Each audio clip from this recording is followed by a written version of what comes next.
16 medics and emergency responders killed by Israeli troops, their bodies in mangled ambulances found in a mass grave. State media in Myanmar reports the death toll from last week's massive earthquake, now more than 2,000. In California, high winds fanning a wildfire east of the Sierra Nevada. Jennifer King has details. Hundreds of homes are under an evacuation order north of Bishop in eastern California as the Silver wildfire sweeps across dry brush and ranch lands. The town in the Owens Valley is known as a gateway to recreation in the White Mountains and Kings Canyon National Park. Strong erratic winds gusting up to 65 miles per hour are driving the flames and limiting flights by firefighting air tankers. The fire started Sunday afternoon, and by Monday, CAL FIRE says it had grown to nearly 2 square miles with no containment. The U.S. Drought Monitor describes conditions in Inyo County and most of Southern California as abnormally dry to extreme drought. I'm Jennifer King. This is AP News. President Trump's calling it Liberation Day. That's Wednesday, when he plans to roll out a set of tariffs that he promises will free the U.S. from foreign goods. Details right now are sketchy, and Seth Sutel reports that has financial markets gyrating. Here's the AP Markets Report. Stocks shook off an early loss and wound up mostly higher on Wall Street. Markets remained jumpy ahead of another round of tariffs being announced this week. The S&P 500 rose 0.6% Monday after another roller coaster day. The Dow Jones Industrial Average also swerved higher. The Dow added 417 points. That's about 1%. Slides for Nvidia, Microsoft, and other big tech stocks sent the Nasdaq Composite down 0.1%. The swings on Wall Street came as markets mostly fell overseas, worried that new tariffs coming up on Wednesday from President Trump will worsen inflation and grind down economic growth. Seth Sutel, New York. Thank you, Seth. And I'm Ben Thomas, AP News. Thank you for listening. This is 8:20 a.m. WCPT Willow Springs and streaming worldwide at WCPT820.com. We are Chicago's progressive talk, where facts matter. Now, your WCPT 820 weather update. I'm meteorologist Ray Miller in the Weatherology Weather Center. Look for partly cloudy skies tonight with a low of 33 degrees and winds out of the northeast at 10 to 20. Tuesday, partly sunny with a high of 45 degrees and east winds at 10 to 20 miles an hour. Wednesday, showers and storms, high temperature of 66 degrees. Thursday, lots of sun and a high around 56. Friday, partly sunny with a high of 48. That's the latest Chicago weather update. Right now, it's 46. Progressive knows if you have to choose between everyday life and your RV, RV wins. What, are you going to take the RV to the lake or clean out your closet? RV wins! Putting the dishes away or taking the RV camping? RV wins! Cleaning the fridge or taking a trip to the beach? RV wins! You might want to clean the fridge real quick because, mold. We clean out the fridge, then take the RV out. With Progressive, you can bundle your RV with your home or auto and save with a discount and spend more time enjoying those savings in your RV. Progressive Casualty Insurance Company, affiliates, and other insurers not available in all states and situations. WCPT 820, Chicago's progressive talk, where facts matter. Oh, with Patti Vasquez, Patti Vasquez. From global conflicts to greenhouse gases, the folks refusing to wear masks says, and politicians getting caught grabbing asses says, she's driving it home with Patti Vasquez. I have really exciting news for folks. Joining me in studio today, hello friend, how are you doing today? Hey, it's Dwayne Kennedy's back. I'm so excited. Guest co-host. Well, Joan told you already too, so it was on the schedule, so people could know. But it's just so much fun to people love to hear your voice, Dwayne Kennedy. Okay. We've missed you. Oh, I missed you all too. Let me run down the sponsors before we get started, because I think there's a new one even since you've been here, maybe. We want to thank our friends at Source Solar. Go to source.solar and make an appointment. Perhaps it's time for you to get solar panels on your house or business. Oh, that's source.solar. I know, we did an interview with them and everything last month. And we have another one coming up on April 14th. Yeah, that's right. The 14th. They'll be back here in a couple weeks. All right. Talk about that. We have also today and tomorrow, the last couple days of March, we want to remind you that March is Problem Gambling Awareness Month. Hold on. What's that number, if you or someone you love is struggling with a gambling problem, call 1-800-GAMBLER or areyourreallywinning.com. And we'll be having more conversations with our friends from the way back in the weeks and months to come. We were up in Madison broadcasting live from the Monaco Brewing Company tap room. Oh, man. And that was a lot of fun. So I want to thank our sponsors there. Go to MinocquaBrewingCompany.com. I did not have a piece. I usually write a Monday column for them. But Kirk Bangstead, the fearless leader of the Minocqua Brewing Company, had a lot to say about Musk. So we can go right into the story about how Kirk put out a piece. He's the owner of Minocqua Brewing Company. And he wanted to do a citizen's arrest because what Musk did in offering $1 million to voters is illegal. And the attorney general filed charges. The circuit judge allowed it to go through. Do you know the trajectory of this? Where Musk put this post up saying he was going to give away $1 million to two people at an event yesterday in Green Bay? Right. And they took it down. Yes, because they called him on it. Yeah, they called him on it. Yeah. But then he said, but it's not for voting. It's for being the spokesperson for the petition to vote against leftist, woke agenda judges and things like that. Yeah. That was a lot of walking through a maze to explain that. Although I have to be honest with you, Patty, I was driving up to Wisconsin. I mean, $1 million.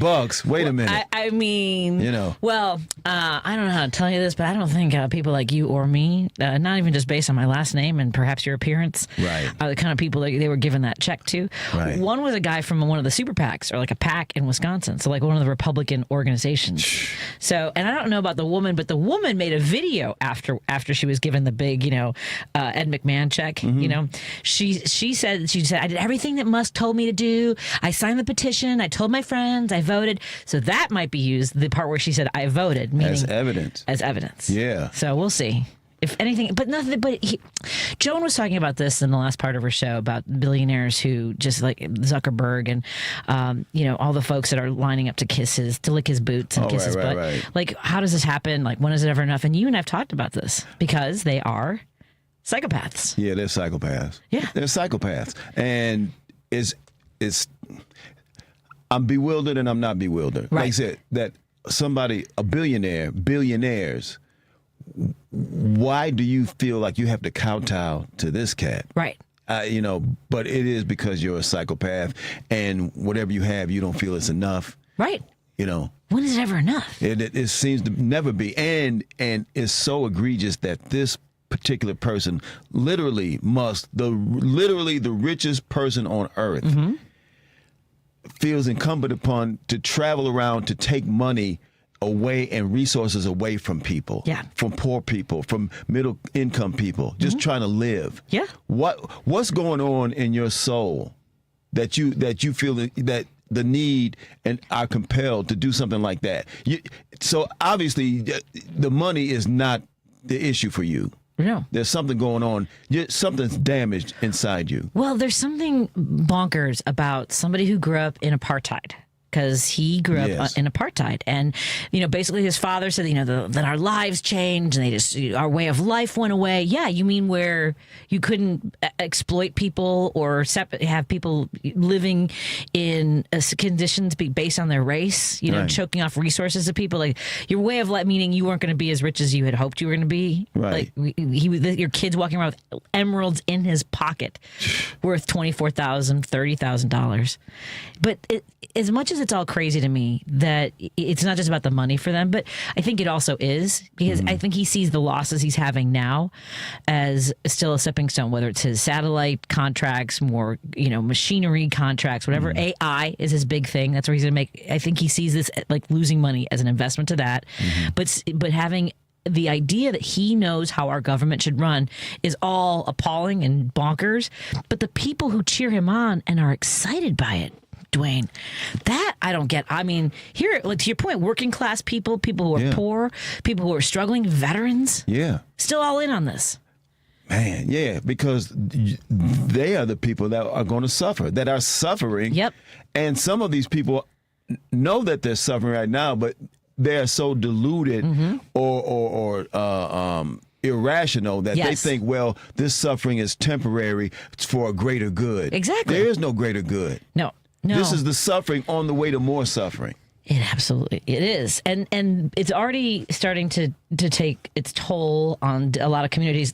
I have, since you've been gone, Dwayne, I have had my moments of there have been moments of joy where I don't like to see people suffer, but there's also a reflex I can't control. There was one town in West Virginia where a lot of people, 2,000 people, maybe this is West Virginia, but there's 2,000 people employed, federal employees, and so far 10% of those people have lost their jobs, and the town voted 72% for Trump, and they're just, and she's like, but I didn't think it was going to happen to me. Well, that's what it is. They didn't. When you vote and you know someone's going to hurt, you know you're going to hurt somebody else. Yeah.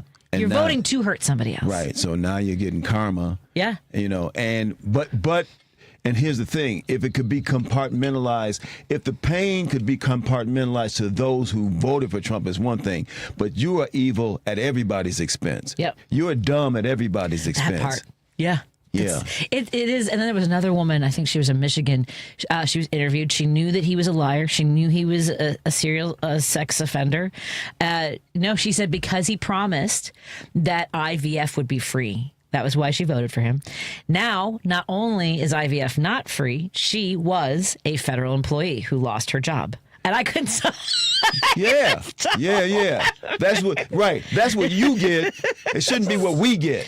Right. And again, I don't mean to laugh because a lot of people are struggling, but there are farmers all over the country. Right. Because of USAID in Illinois, there was a program that was completely dismantled because it was for farmers to send produce, healthy fruits and vegetables, or mostly vegetables, to child care centers and schools. So neither the schools will be receiving those children who may not have access to fresh food, and the farmers, all $28 million gone. Yeah. You have voted against your own interest, and you thought, like you said, that it was only going to affect other people, somebody else, maybe somebody black, maybe somebody brown, maybe a woman, maybe, but you did not think it was going to affect you. How you could compartmentalize that and rationalize that is beyond me. But you did, and now you see that it doesn't. It affects everybody. Right, but I don't even know if they're seeing that it affects. They're just mad. They're not even they're not even mad at him. Some of them. There's a guy in Wisconsin. Went up for his honeymoon. His wife had come here on a green card, had overstayed the timeline of her green card, and when they tried to come back into the country, she was detained and sent to a facility. And he still supports his vote. This couple in Texas who had not vaccinated their child who died of measles. They said that it's okay. They don't think you should take the vaccination because it's better to get the measles. It makes you stronger, and she's in a better place. That's all the stuff. So that's how much some people are able to, like you said, compartmentalize. Yeah. I wasn't wrong. This is absolutely the way things should happen. Right. That's how deep this is. Yeah. And the percentage of those people, I don't know. I would imagine that there's a group, again, I don't know what the numbers would be, that might fall away, that might say, but there's certainly those who they're goners. Yeah. They're goners. But, some are gone. The people who are coming back. Now, Richard Chu has talked to some folks who are former MAGA, right? They had these conversations. And one of the things that they want us to do is not belittle what their choices were in the past. And maybe it's better we don't talk. Maybe we shouldn't be able to say it because it's going to take me a minute to be cordial. Right. You say, okay, don't talk, but can we do some slapping? But that we and I get it. I get that. It's just that we have to do all the work. This is like when after George Floyd was murdered, right? And there were a lot of allies and white people who were like, well, explain it to me. Tell me how. I'm not racist, but why do I have to be anti-racist? And then it's again black people having to do all the work. Yeah, right. It's a lot of work. When I'm Me Too, people like that. People would ask me well, that doesn't really happen. Guys who had sexually harassed me were like, well, I never really did. I had a former coworker ask me one day, and I'm like, you want me? I didn't tell him, but I could have shown him all the texts where he called me hottie and talked about my body and I have the receipts. And he was asking you to explain. No, he was asking me, I never treated you that way, did I?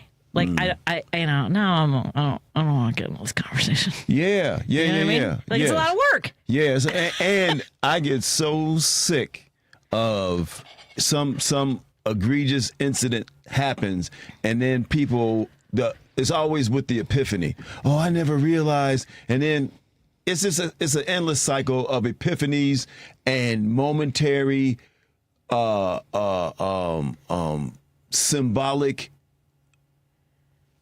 What it was trying to remedy. It's not even a real remedy. Right. Do you know what I mean? It's something symbolic, a gesture. Right. Performative. That's what it's, yeah. You know, it's theater. I was looking for it one day too. I was looking for the word and I was very excited later. Yeah. So, and then it's theater for a little while, like when George Floyd got murdered, and then the initiative, the DEI initiative with Target and some of these other stores. It was performative. Yes, it was. Right. And then after a while, you know it was not sincere, because here comes Trump and it's like, oh, we got permission to be who we always were. Mm-hmm. You know. Yeah, and they're paying the price on that too. Yeah. We are hanging out with Dwayne Kennedy. I'm so happy to have you back. Dwayne Kennedy. Lady B, Dwayne Kennedy's back. Hey. She's she busy?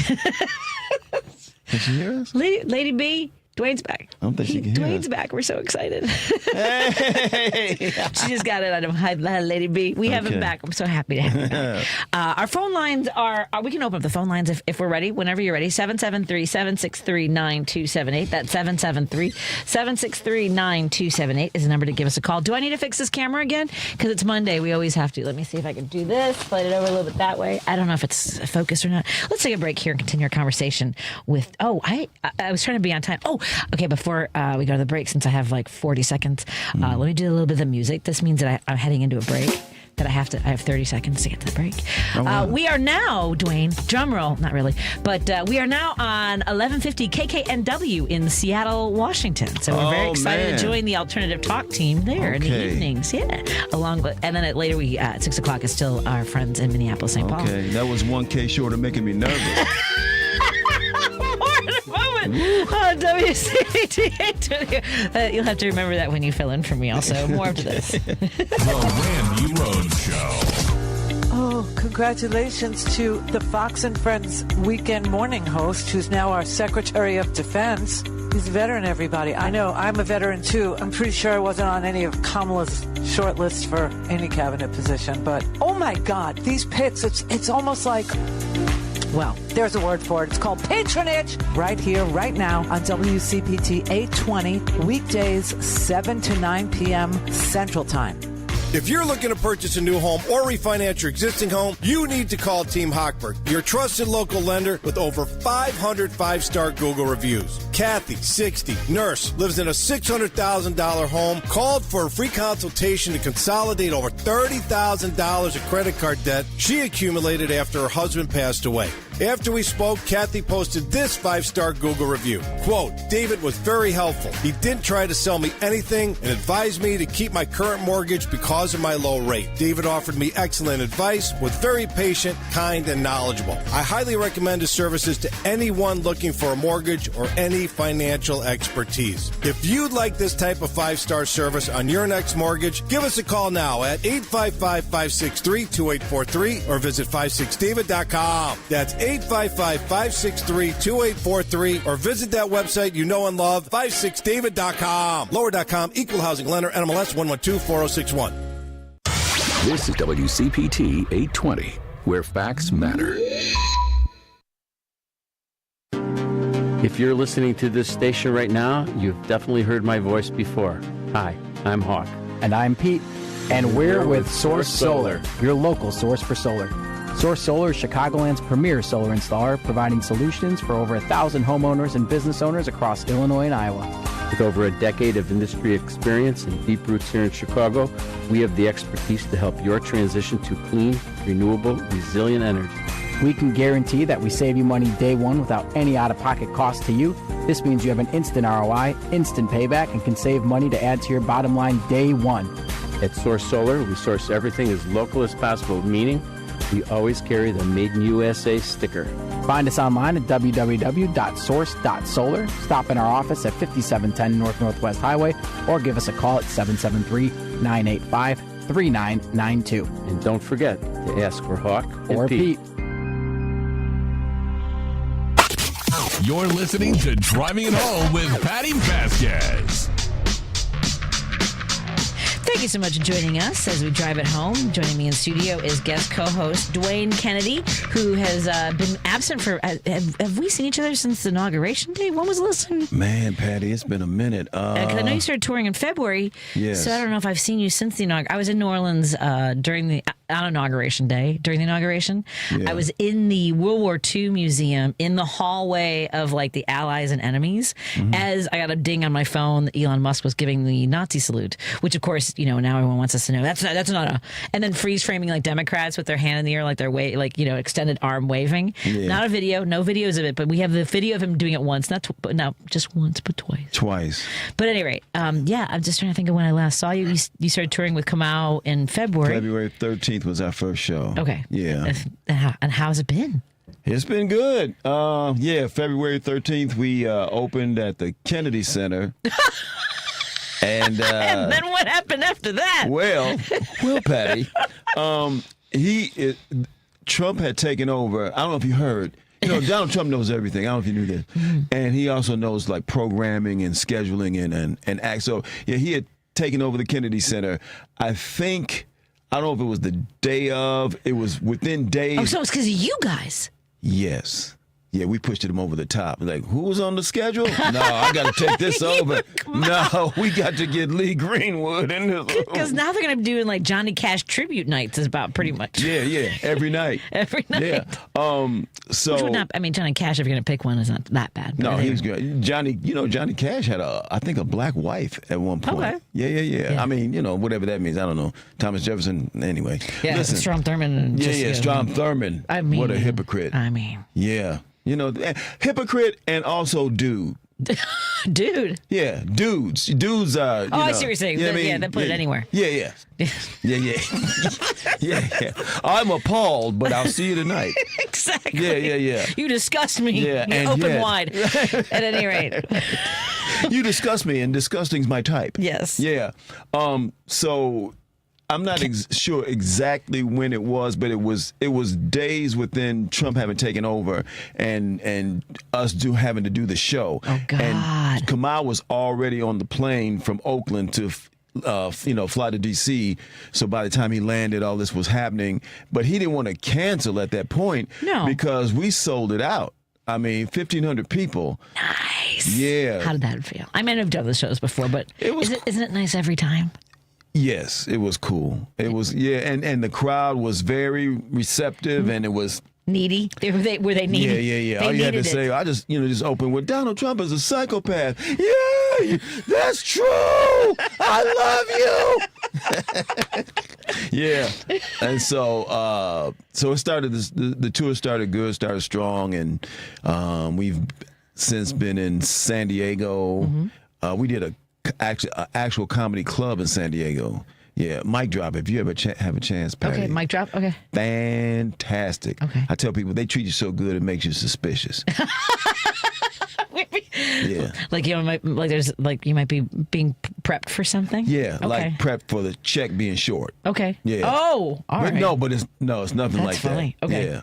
And then we just did New Orleans last Thursday.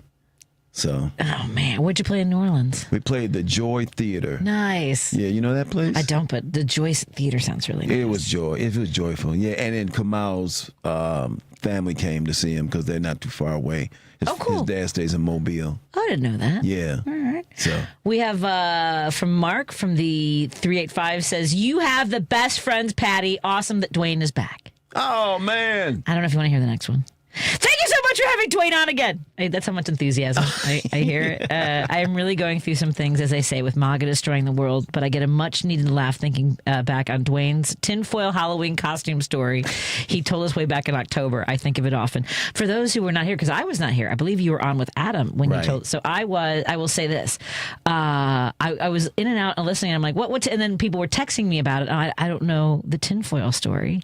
I will say, I'll let you think about telling the story again and launching back into it, because I love when you and Adam fill in for me. I have to figure out when you guys have availability to do that again, because I just started my book, Chicago Girl, and I was laughing because it was because of Adam Adam laughing at the names of some of the shady people in Chicago. Remember, he was telling you about Quarters Boyle, right? And his brother Matches, who both used to babysit for me, which Adam was like, what? So it's at the beginning of my book, because I'm like, oh yeah, that is a good story. Yeah, it's a good one. Yeah. So you and Adam were filling in October. Now, were you guys talking about like making your own Halloween costumes when you were kids? Or I think, we were talking about Halloween and then got on the subject of, I guess, trick-or-treating, and then I was telling him, that when I was a kid, I didn't have a costume. I only think I was going to go out, and I decided to go out, and I just got some tinfoil and molded it to my face and wrapped a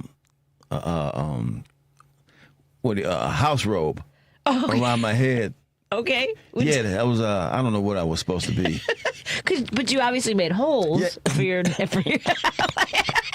I don't know how committed you were to this being tinfoil face. Yeah. I had some holes, and it was. Were you hot? It wasn't your face. I don't like if it's enough room, because tinfoil can also be cooling, I would imagine. Because I can't remember, Patty. I remember being able to breathe.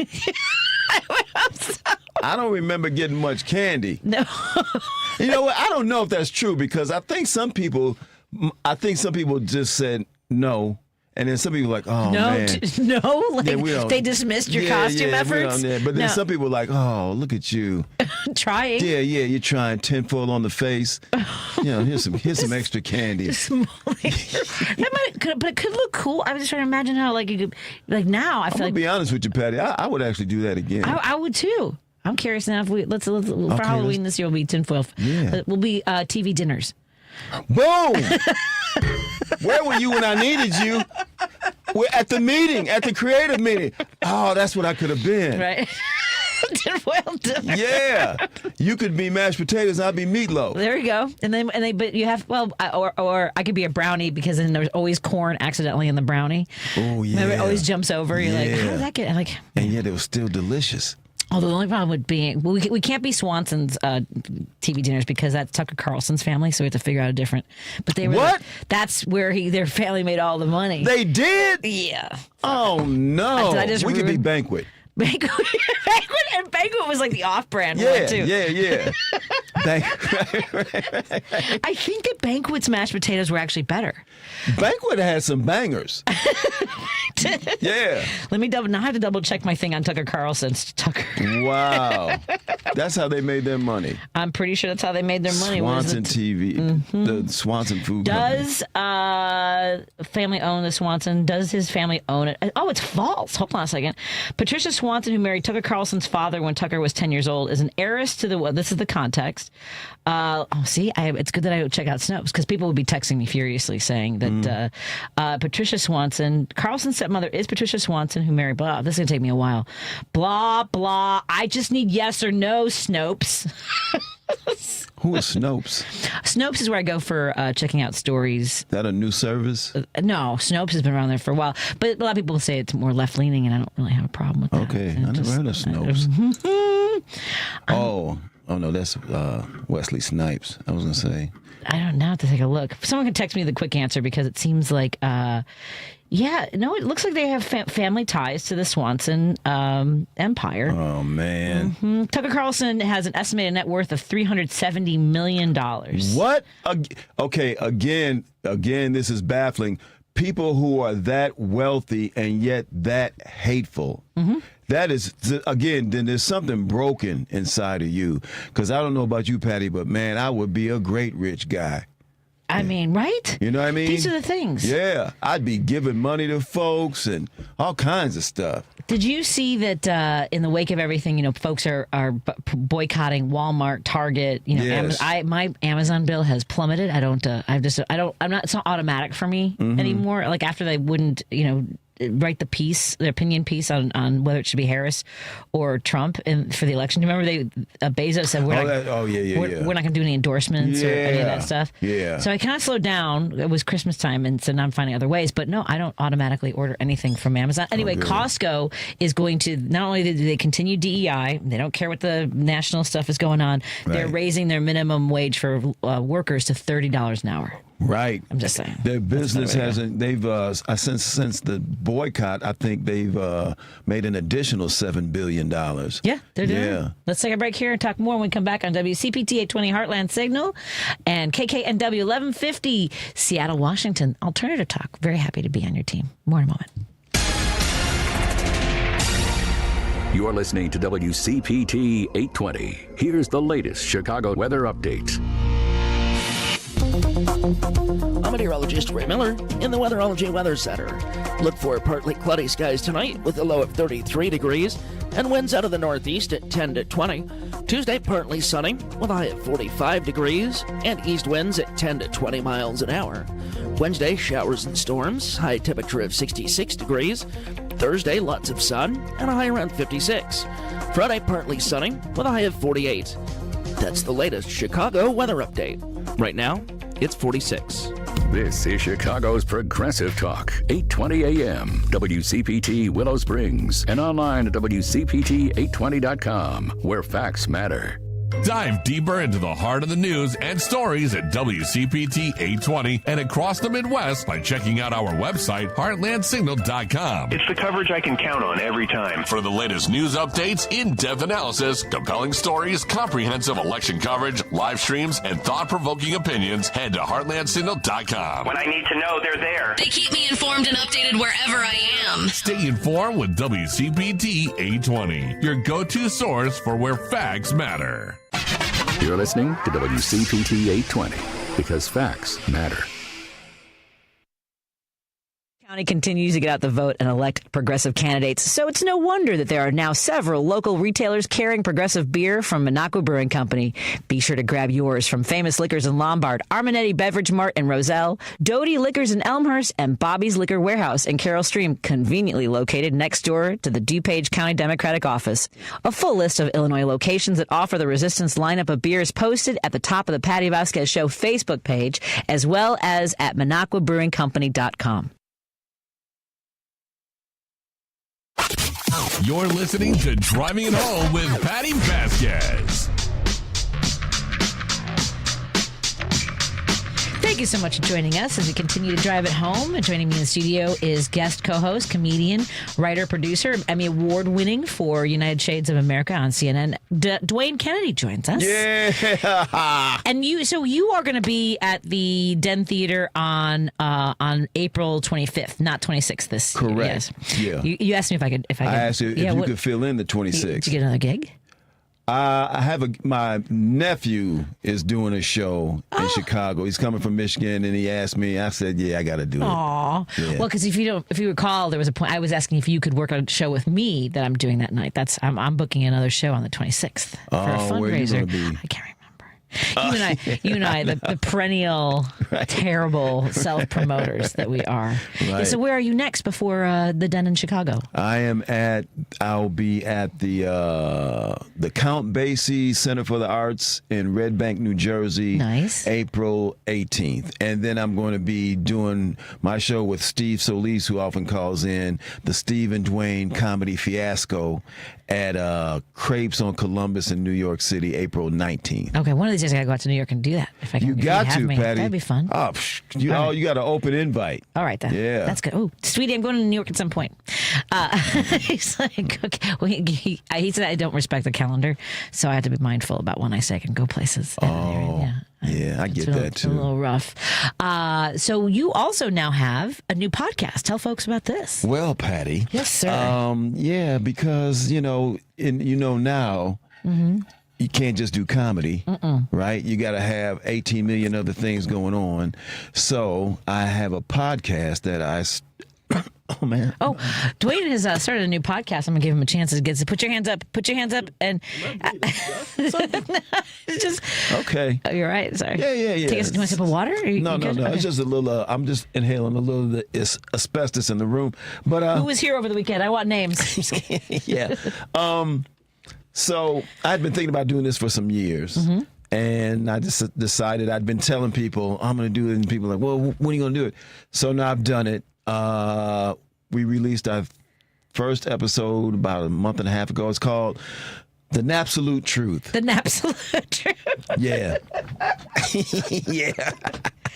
Excellent. And folks can find this wherever they listen to podcasts? Yes, and you can see it on YouTube, and it's on Apple, and it's on Spotify, and I have to get all the places it's available. All the things. Yeah, all the things. An absolute truth. Yeah. NAP, salute. Yes. Truth. Yeah. Me and a dear friend of mine, Tammy X. Okay. Yeah, well, she's the co-host. Excellent. Yeah. And how long is the first episode?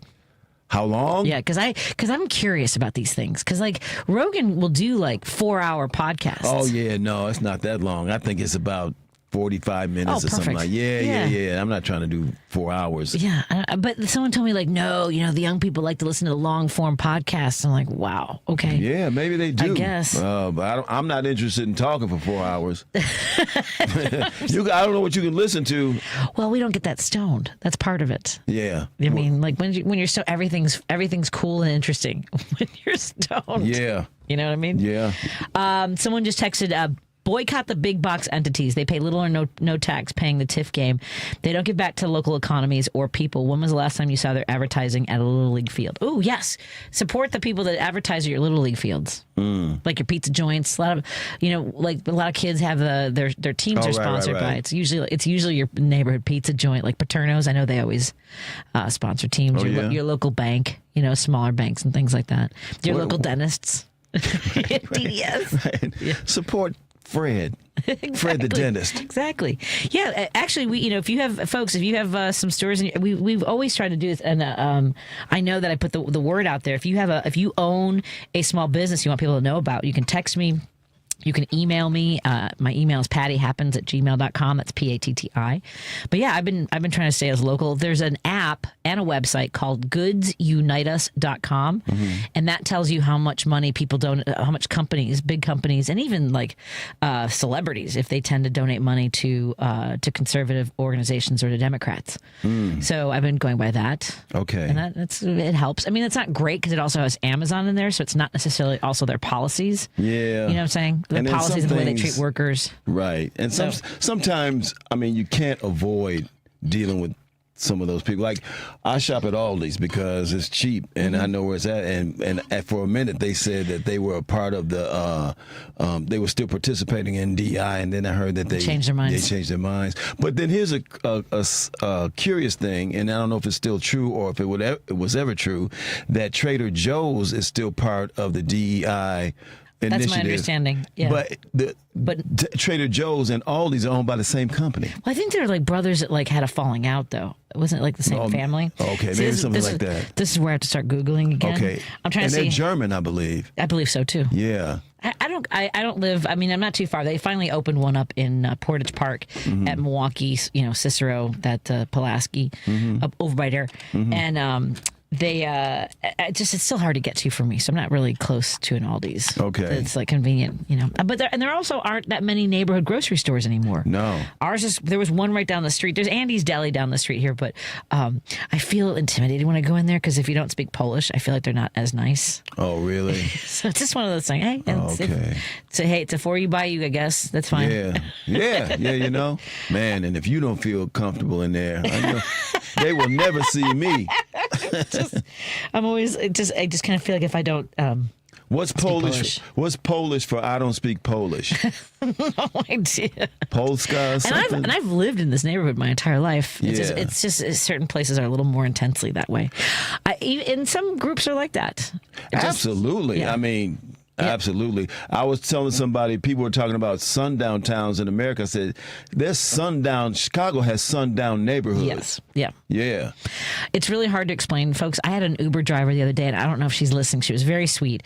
She grew up around here. I was telling her I had gone to the same grade school that she went to, Onahan, and I was saying that in the 70s, it was bad. I mean, I was the only Mexican kid in my class and in most of the school, and that they used to bully me, chase me home, and they would hold told I told her that one time these boys held me down on the playground and force fed me garbage. Oh, I never told you this story. No, but I mean, so it was rough in the 70s and I was explaining to her how they had started desegregation in the 70s at the public schools here on the Northwest Side, including Taft High School, where they didn't want black kids coming and they were protesting, and then Onahan, where it was like kids on the playground would say things like, hey, get out of my way. We were born in the USA kind of mentality.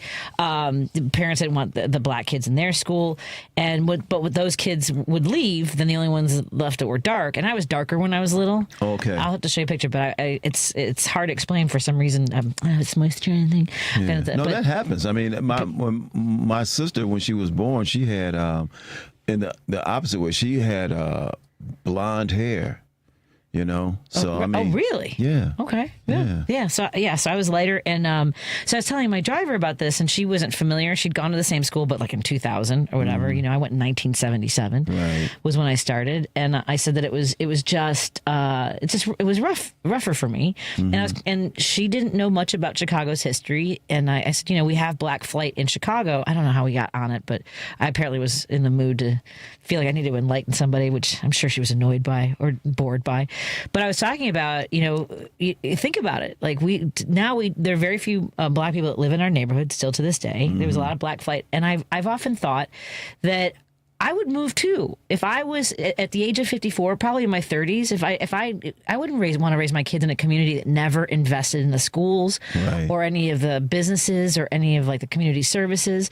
Especially when I was 5 years old, they would take me. You had to get up at 5:36 in the morning to get on the school bus to sit in traffic for an hour from the south and west sides of Chicago. Go to a neighborhood that's clean and safe, and they tell you, well, you can't live here. You can only come and visit here. We don't want you here. Right. Why would you stay in the city of Chicago? Right. When you're 30?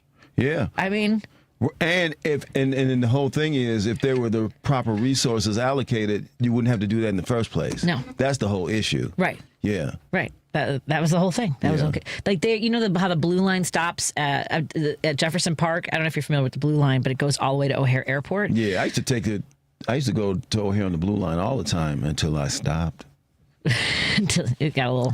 Well, but no, because it goes from Jefferson Park to Harlem. There should be a stop at Nagel, where there's a high school right at the top of right there, but they didn't want to have that kind of access to other communities in the middle of Norwood Park. Right. Yeah. There was black folks. Yes. Yeah. Yeah. It's always racism and sexism are always the underpinnings of most moves that are made in America. Yeah. Yeah. Well, it's funny that it's weird. Let me get to a phone call. I feel it's funny because we haven't even talked about race and gender in a while because there's so much happening. But we got here because of really just hatred for somebody else. Like when we started talking about how a lot of folks voted for Trump thinking, well, it wasn't going to hurt me. It's going to hurt trans people. It's going to hurt black people. It's going to hurt women who want to have abortions. Right. And that's what they voted for, was to hurt those groups of people. And I am so frustrated and fed up with people like Gavin Newsom and Rahm Emanuel, who are out there saying basically we should just trash human rights because I don't want to hear about bathrooms anymore. But we're not the ones talking about bathrooms. We're defending people who just want to have dignity and respect. It's human rights. Right. That's all. Right. Anyway, Jim in Chicago is calling. Jim, Dwayne Kennedy's on. Hey. Good to hear you, Dwayne. Oh, you too, man. This is colonization in the United States of America. It's done by Silicon Valley, the technocrats who want to control the internet, the people who own the internet, and the information they're suppressing throughout the United States to make workers out of us in the future. Yeah. Because they've decided that they have a better plan for the United States than the United States people do. But any colonizer knows when you've been colonized, they use their might. They use whatever thing is necessary to enrich themselves, of course. And this is what they're attempting in the United States of America, which is incredible on its face. But let me just talk about Eleanor Musk. I call her Eleanor now, Ellie for short. But his father came on the radio, or came on about a week ago and said, he treated his black servants kindly, as servants. Now, you look at the history of Africa, those are Dutch people that colonized Africa, stole every nickel in the place,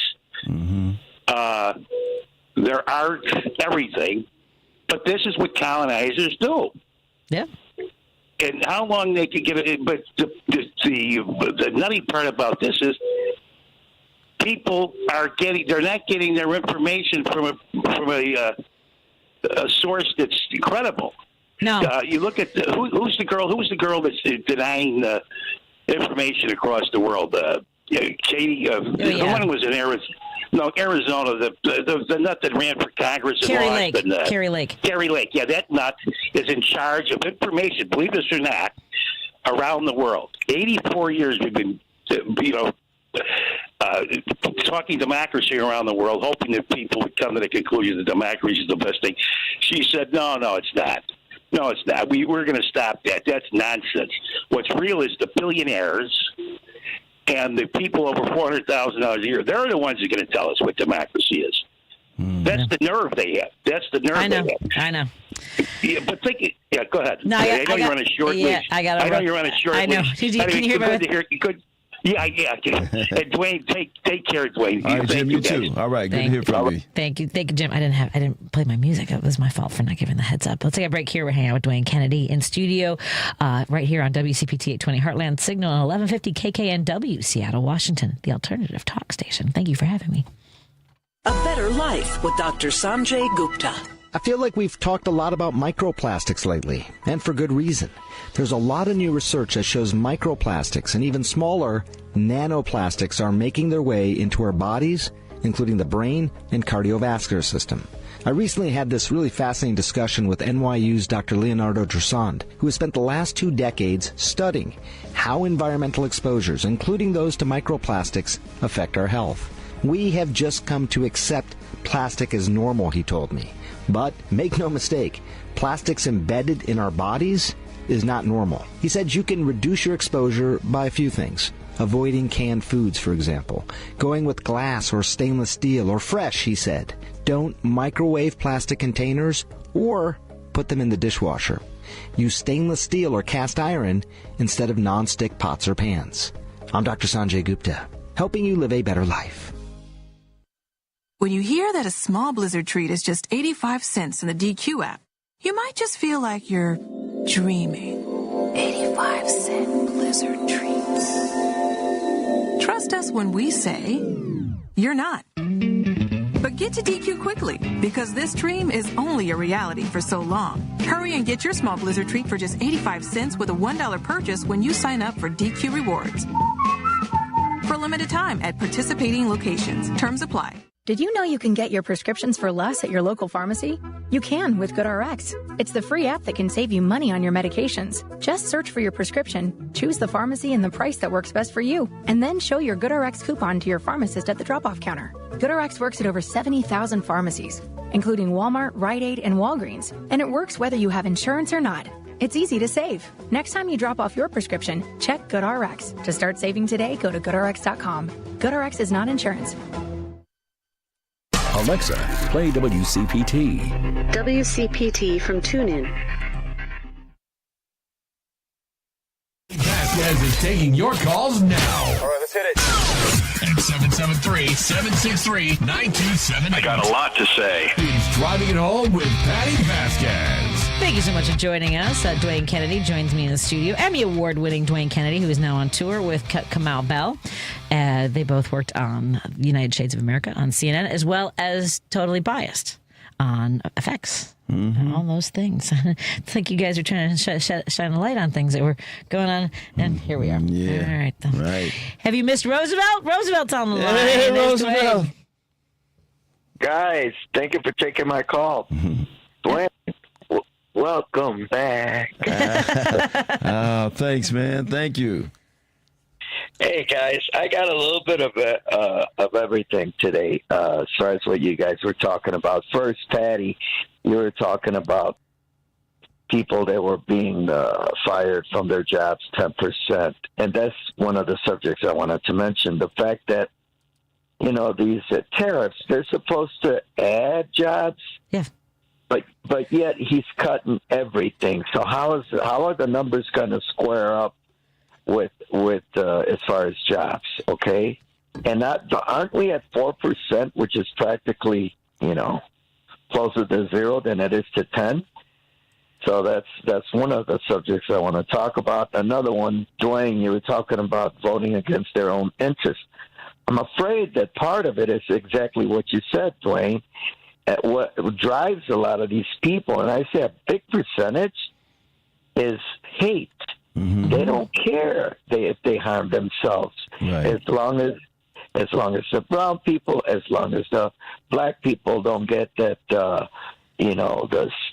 food stamps and all of that. So they don't care if they're in it. And even though, like you guys always mention, the southern states are the ones that cash in more as far as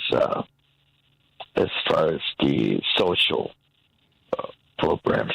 Mm-hmm. And another thing, and I'm going to finish here with this: Burgum, Secretary of the Interior, wants to put up Trump's head up on Mount Rushmore. Yeah. So I wanted to know what you guys thought about that. I mean, they haven't finished Crazy Horse yet, so they could put Trump on the horse's head. No, on the ass. He could be the ass or Crazy Horse. I want to make a movement to do that. Yeah. Or like just on a hoof or something like that. Oh my God. Yeah. Thanks, Roosevelt. Thank you, guys. Take care. Yeah, there's a lot of crazy stuff happening. Let's get to Myrna. Myrna's on the line. Hey, Myrna, you're on with me and Dwayne Kennedy. What's on your mind, my friend? Hi, I'm glad to hear that Dwayne is back. I was assuming that maybe he had gotten caught up in the ice raid. So he's back.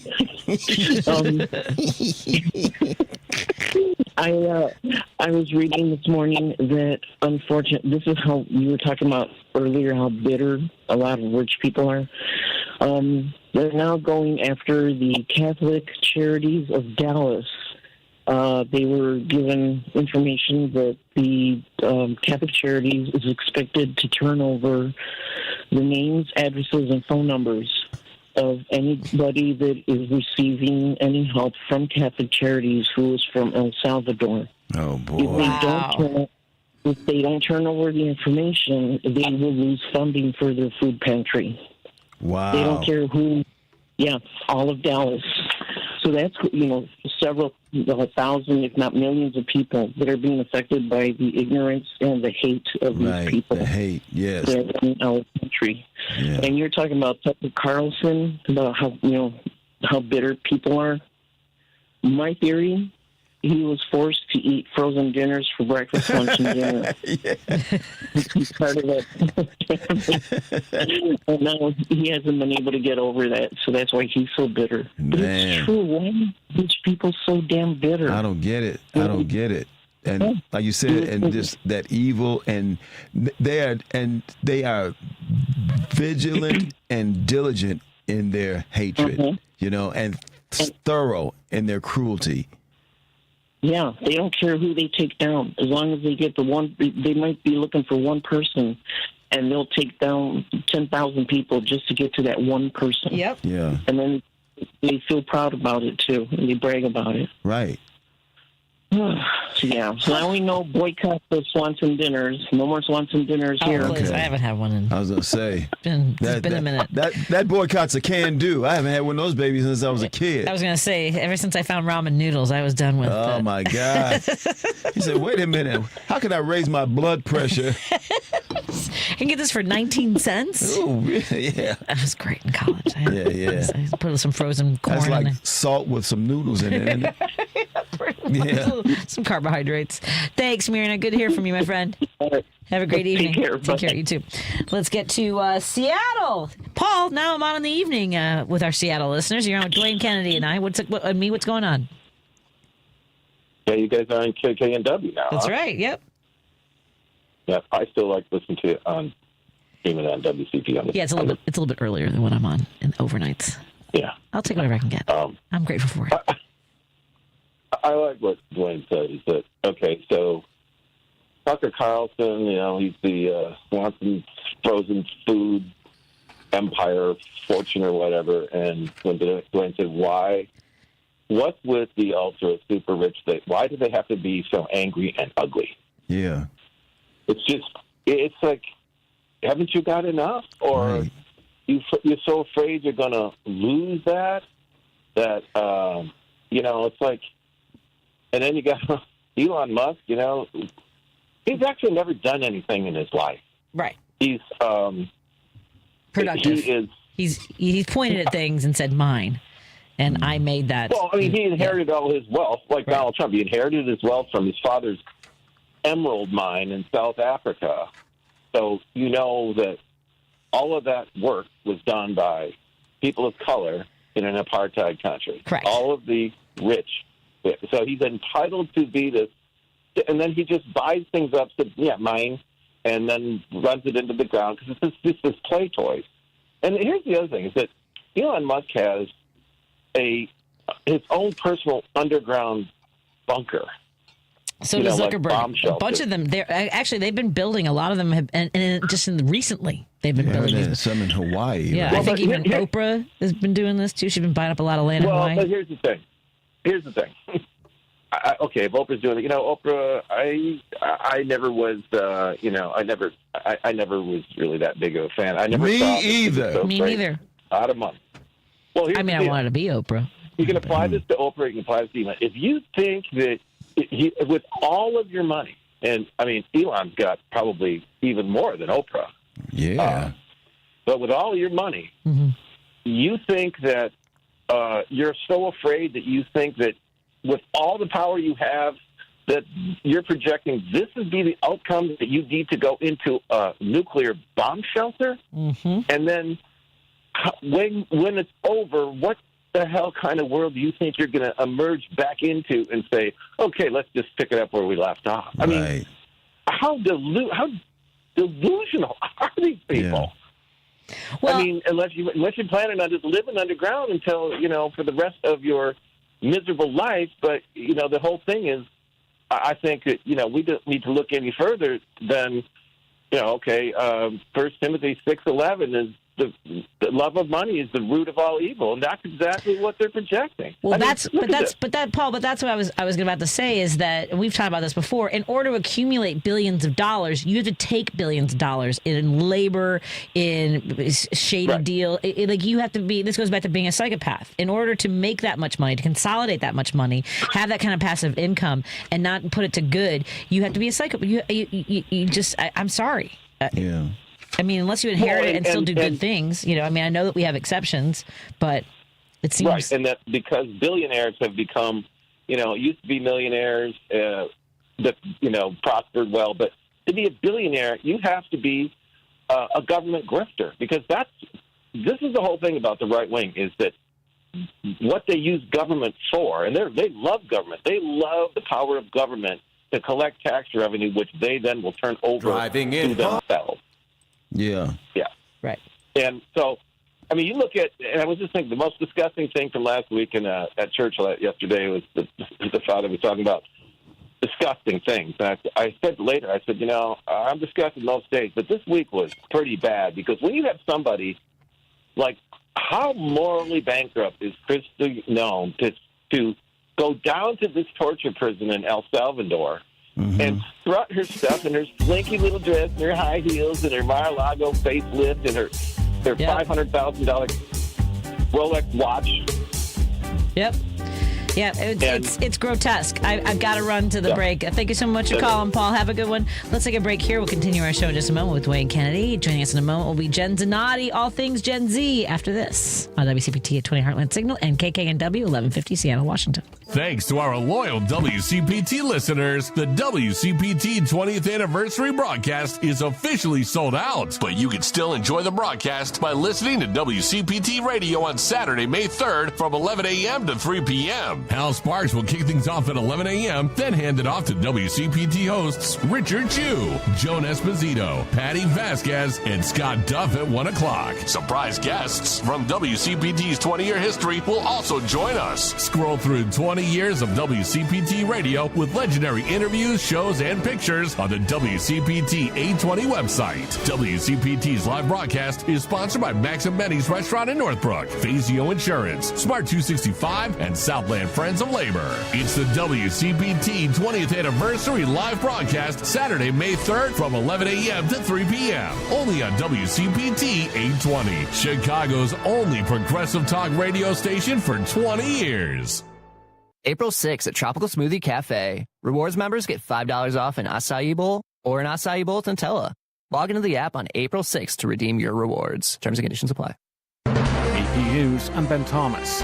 President Trump's calling Wednesday Liberation Day. That's when he plans to unveil new tariffs he says will free the U.S. from foreign goods. The cabinet will be here for the event. It'll be our first Rose Garden event. White House Press Secretary Caroline Leavitt. The president will be announcing a tariff plan that will roll back the unfair trade practices that have been ripping off our country for decades. Concerns it'll worsen inflation and stunt economic growth have sent stock markets worldwide swinging sharply, says Sutel on how Wall Street fared. The S&P 500 rose 0.6% Monday after another roller coaster day. The Dow Jones Industrial Average also swerved higher. The Dow added 417 points. That's about 1%. Slides for Nvidia, Microsoft, and other big tech stocks sent the Nasdaq Composite down 0.1%. Seth Sutel, New York. Earthquake relief efforts in Myanmar being hampered by power outages, fuel shortages, and spotty communications. State media puts the death toll at more than 2,000.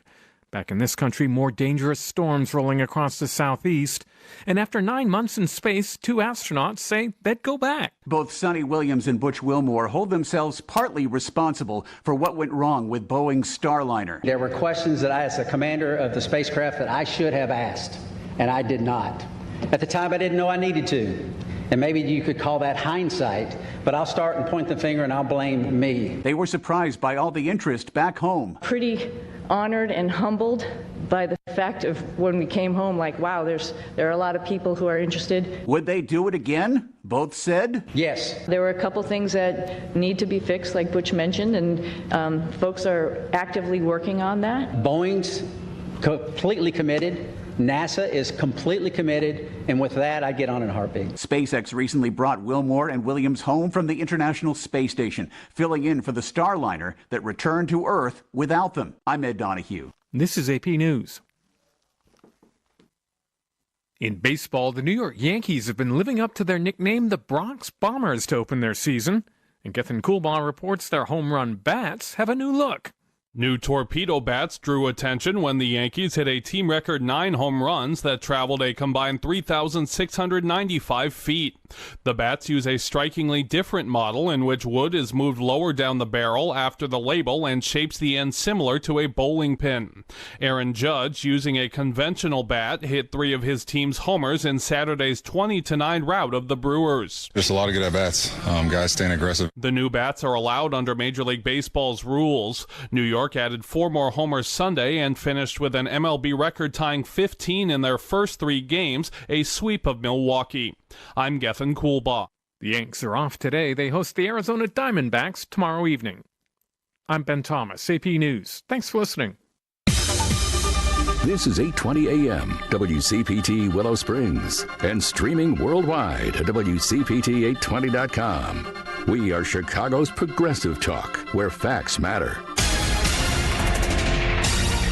Now, your WCPT 820 weather update.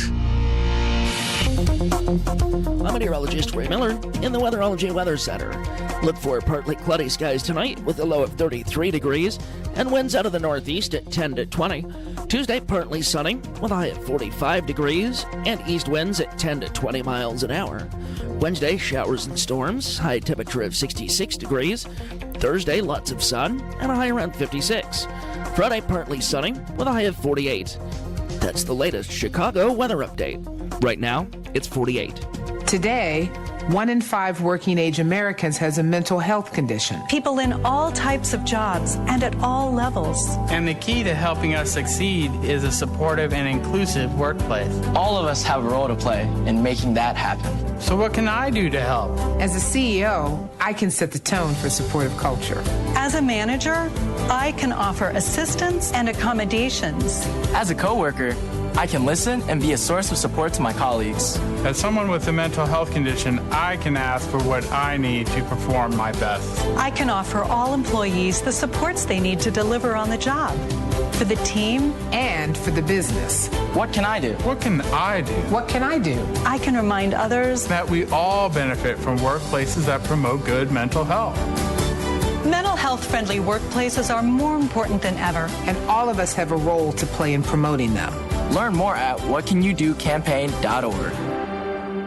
Chicago's Progressive Talk, WCPT 820, where facts matter. Get home with Patti Vasquez, Patti Vasquez. From global conflicts to greenhouse gases, the folks refusing to wear masks says, and politicians getting caught grabbing asses says, she's driving it home with Patti Vasquez. Thank you so much for joining us as we continue to drive it home. Joining me in studio is our good friend Dwayne Kennedy, who's been on tour with Kamau Bell. They've been in D.C. and New Orleans. They're heading to New Jersey, you said? Red Bank, New Jersey, the Count Basie Center for the Arts. Excellent. And here in Chicago on April 25th, he'll be at the Den Theater with Kamau. And then on April 26th, where are you performing then? I will be at Reed's. Reed's, excellent. You know that place? I don't. I think it's on Belmont. Excellent. Something with my nephew. We'll get more information as we get closer to the show. Yeah. We want to thank all of our sponsors for making these conversations possible. We want to thank Source Solar. Go to source.solar, make an appointment, and see if it's time for you to put solar panels on your house or business. We also want to thank our friend Kirk Bankstead at Minocqua Brewing Company. Go to minocquabrewingcompany.com and catch up on all the stories he's been sharing about his efforts to have Elon Musk arrested in Wisconsin yesterday. He was not successful, although just that cheese head hat alone should have been. Boy. And why does he insist on jumping? Oh my God! He's got a no-inch jumper. He's got no hops. No hops. Jeez. And thinking the way back in, we have been having conversations about Problem Gambling Awareness Month of March. Go to areyoureallywinning.com or call 1-800-GAMBLER if you or someone you love is dealing with a gambling problem. We want to say hello to our friends listening on KTNF AM 950 Minneapolis, St. Paul, and KKNW 1150 Seattle, Washington. Thank you all for having us and joining us on WCPT 820 Heartland Signal. Before we get to our regular guest every Monday, our positivity expert, Jen Zanotti, wanted to make sure I get to Max's call, so we're not making you hold on too long. You're calling from North Carolina. I want to hear what's on your mind. Max, you're on with me and Dwayne. Oh, hi. So I do not like Trump. I voted for Cornel West. I think we as Americans need a new direction. I don't see any change, and people, I don't watch the news, but I do read the statistic, and according to the statistic, abortion has not changed. The amount of children has been going up steadily for the last 15 years. Unemployment, how people say it's 4 point whatever, it's actually because a lot of people quit looking for work. So, Max, let me get to this. Since I have another guest on the line, you're happy with the way things are going and satisfied with your vote? No, I'm not. But I do not want to go back to the Democratic Party, who didn't do anything different than the Republicans are doing. And people have to remember that Obama. I don't agree with that. I mean, just the way we're slashing programs and making sure that veterans, people who rely on Social Security, programs on Medicare, Medicaid, those are all things that have been absolutely decimated by the programs that Doge has come in. The Doge bags have come in and actually taken a chainsaw too. I've got to get to our guest. Thank you so much for calling, Max. Maybe when we have a little more time, we can get into a longer conversation. But that sounded like you had a lot on your mind. Yeah. And starting with voting for somebody who doesn't show up for anything else. I mean, if Cornel West wanted to be a leader, where is he now? Yeah. I have the same question about Kamala Harris, but I'm just saying, where are they right now? Where are they giving us direction? Mm-hmm. Or saying, at least Tim Walz is out there going to red districts. Okay, I think we need before we join. I think we need Oh man. Right? A little. Because I know Jen Zanotti can help us take a deep breath. Okay. Jen Zanotti, she's a jiu-jitsu I love that I get the Zen music all the time. Because my left shoulder started going up towards my left ear. If it was going to my right ear, that'd be really jacked up.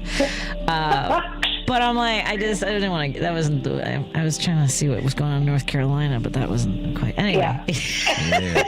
That was North Carolina for you. Feeling right now. No, Max is usually. At any rate. Oh, someone just wrote,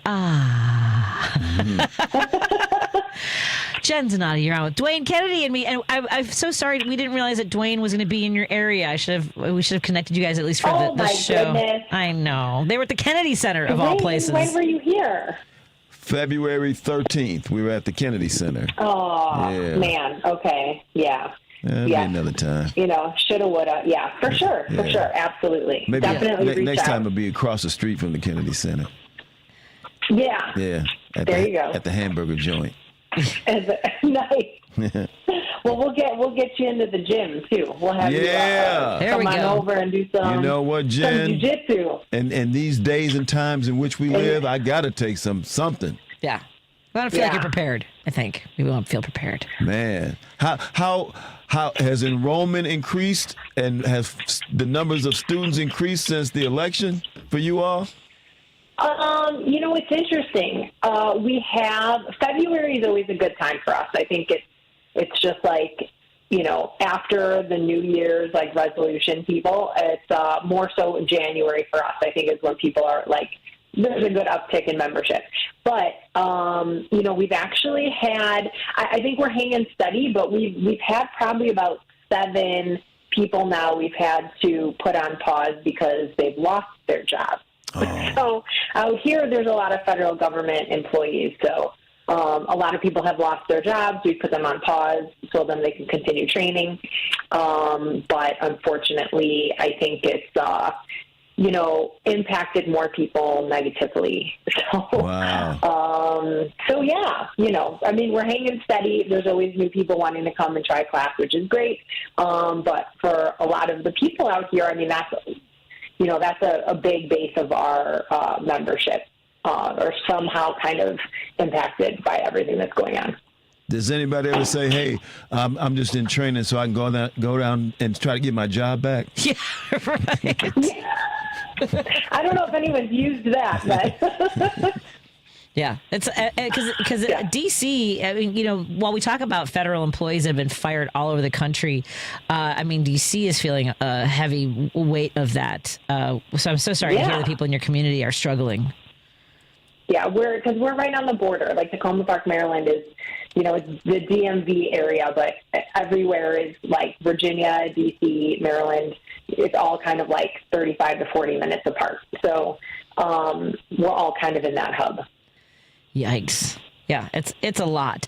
Now, Dwayne and I are both performers. Dwayne and I have been doing stand-up comedy for over 30 years, and I don't know, Dwayne, do you have do you set goals for yourself when it comes to having material or having a new set? I mean, some comics are I'm gonna do something new every year, or I don't do it so much like that, but I'm always writing, so it sort of naturally evolves. Right. So, but I don't have a set date for at goalposts or anything. Yeah, not really. But you did have an idea for a podcast. I mean, even though it took you a while, and this is something everything takes me a while, Patty. Right here back at you, because I've been wanting to write this book, and then I started thinking of all these different books I wanted to write, and I had to cut through all of that. You finally got your podcast up. I finally got my first chapter up of a book called Chicago. Great. It feels good. So I want to talk. Amazing. Thank you. I want to talk a little bit about that because saying you're going to do something like we both had been doing. Is only a part of the work, right, Jen? How do folks who are setting those goals maybe avoid spending the years that Dwayne and I talked about our projects and set goals for ourselves? Well, I think it can be very daunting, especially when it's a big goal of let me write a book, right? And this could be anything. A lot of people obviously set health and wellness goals. Maybe it's a career goal, whatever it may be for yourself, some kind of life goal. And big or small, but usually when it is something that's kind of like that, well, how am I going to just start writing a book? I think it really comes down to, and what I tell clients is to really kind of break it up. So if you can, look at what that long-term, goal may be, but then breaking it up by month, and then by week, and then by day of what you should be doing, daily tasks, to weekly tasks, and then what are you accomplishing each month? How many hours are you dedicating towards writing each day? Maybe it's an hour a day, maybe it's 30 minutes a day. But if you can break it down like that into smaller steps, it's going to be way more attainable. And I think it sets yourself up to be able to accomplish something.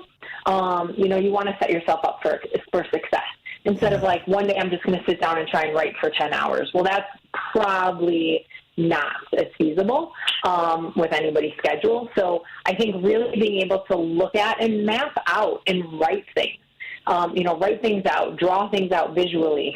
But I think when you have those physical goals written down and the steps, and even taking out a calendar and looking at like, okay, this is when I'm going to allot my time. I think it all comes down to organization to really be able to be successful crushing your goals. Yeah, and I think you're right. And there's actually for writers there's a book, and I know I'm bringing it up and yet not following the same similar things that Jen's talking about. There's a book called Bird by Bird by Annie Lamott, and she talks about like, you think of like all these things you have to do. It's just one bird at a time. Sort of a thing, but she also talks about like putting it's like butt in seat, fingers on keyboard or fingers on pen, but like she said, even if it's if it's 10 minutes, if it's like you said, if it's a half an hour, at least you're dedicating that time to it, and also when it becomes a habit is a big part of it too. When it, for me, like it took me a long time to be diligent about. This is so stupid, but flossing my teeth regularly. No, everything is something though, right? Hey, and now I can't go to sleep without. And that was in my 20s, but I just remember like not really paying much attention until I got like bad news from the dentist. Yeah. And now I cannot. Like it's painful for me to go to sleep without flossing my teeth. Like I can feel it. So if it's something that like almost aches, it almost aches to not have that part of your routine. Is kind of where you want to get to writing whatever it is you're working on or whatever or get towards your goals. You like I used to work out regularly, and when I would miss a few days, like I'd feel it. Like stand-up comedy. I mean, there was a time when you and I could be doing comedy 5-6 nights a week. Yeah. Right. And so like when I wasn't doing, I'm like, I'm supposed to be somewhere else. Right. Right. Yeah. So, you get into that routine. You set yourself up into that routine, and that's something then you like yearn for or need or, strive to make sure you're getting it done or crossing it off the list each day. So I definitely think it is, incorporating that habit. But also you just accrue so much time. It doesn't have to take hours and hours of time when you're spreading it out over a larger time frame. And I think that's where we can set ourselves up for success more so than saying, I need to write a book in 2 months. Well, that might be a little bit challenging for some people. Maybe I need to set that up for like 6 to 9 months or a year and look at my timetable. Right. That way it's something that's more achievable and attainable, because I think we oftentimes set ourselves up with these goals that are not so attainable, and that's where we kind of, might experience failure, and then we can get down on ourselves or, just be in this space of, I can't do this, I can't accomplish this, but I think we need to be a little bit more realistic with our goals. And I would say as far as fitness goes, would you say, what are some of the metrics you would recommend people measure that? Because people are like, I want to lose 20 pounds or I want to be down to a size 4. Should it be more like realizing that your endurance, like you're able to walk longer or you're able to do more push-ups or you what are some of the things you would recommend for people who are taking care of themselves and trying to find healthier paths? I definitely try and deter people from checking the scale all the time, just because especially as women, our weight can fluctuate so much. So, long periods of time, slow and steady. I feel like that's something that's going to be more attainable, and you can maintain and keep certain, weight off or health goals. You can attain them if you're doing it over a long period of time, and it's not just like, let me lose weight super fast, and then you're probably going to gain a lot of that back. So I'd say for people to kind of look at, if you are looking at the scale, maybe if you're losing 2 to 4 pounds a month, that would be like a healthy, amount of weight that you could lose. But there's so many other things to track besides the scale. So maybe you are building your endurance, maybe you are being able to go out and walk more and you're increasing your speed or your intensity. How are you feeling? How are your clothes fitting? Are you sleeping better at night? There's so many things that I have people look at, like how are you, they might not be as tangible, but it's how are you feeling? That's what we need to kind of look at and take note of. And then hopefully, weight or inches can follow with that as well. Outstanding. I really appreciate it. And for folks who join us maybe just intermittently and wonder about these segments, I want people to take care of themselves because we need to get through this. You can't let it weigh you down every single day, but I know it does. So I'm just trying to find things that keep people motivated. That's why we have Motivational Mondays with Jen Zanotti. Yeah, and not to be too grim or dark or pessimistic, but now, I mean, people are so now more blatantly everything offensive, and it's good to be in physical shape. Yeah. You know what I mean? If for nothing else, to be in better shape to run. Yeah. Yeah. You know? I mean, not wrong. Yeah. Just get out of the way. Yeah. Just get out of the way. It's always very empowering when you feel strong and that you're in good health. So I think that's one of the best ways to empower yourself. Outstanding. Jen Zanotti, allthingsgenz.com. Jen, it's always great to catch up with you on Mondays. I adore you. And apparently we're going to speak to your wonderful spouse about what's going on with the work that he's doing. As we mentioned, a lot of folks living in the D.C. area kind of finding some... I just read an article just while we were on break earlier. 2 in 5 restaurants in the D.C. area will be closing because the economy is going down so quickly with the loss of jobs. I mean, it's thousands and thousands of people who know. Yeah. And by the way, we'll talk more about that. That's not for Jen to... I mean, it is, and it is. You know what I mean? I'll pass it off to my hubby and agree to talk about that. Thank you, Jen Z. Allthingsgenz.com, folks. Find out about how she can help you accomplish your goals. Thank you, Jen. Have a great evening. I'll talk to you next week, my friend. Thank you, too. Thank you. Bye. Love you, too. Bye.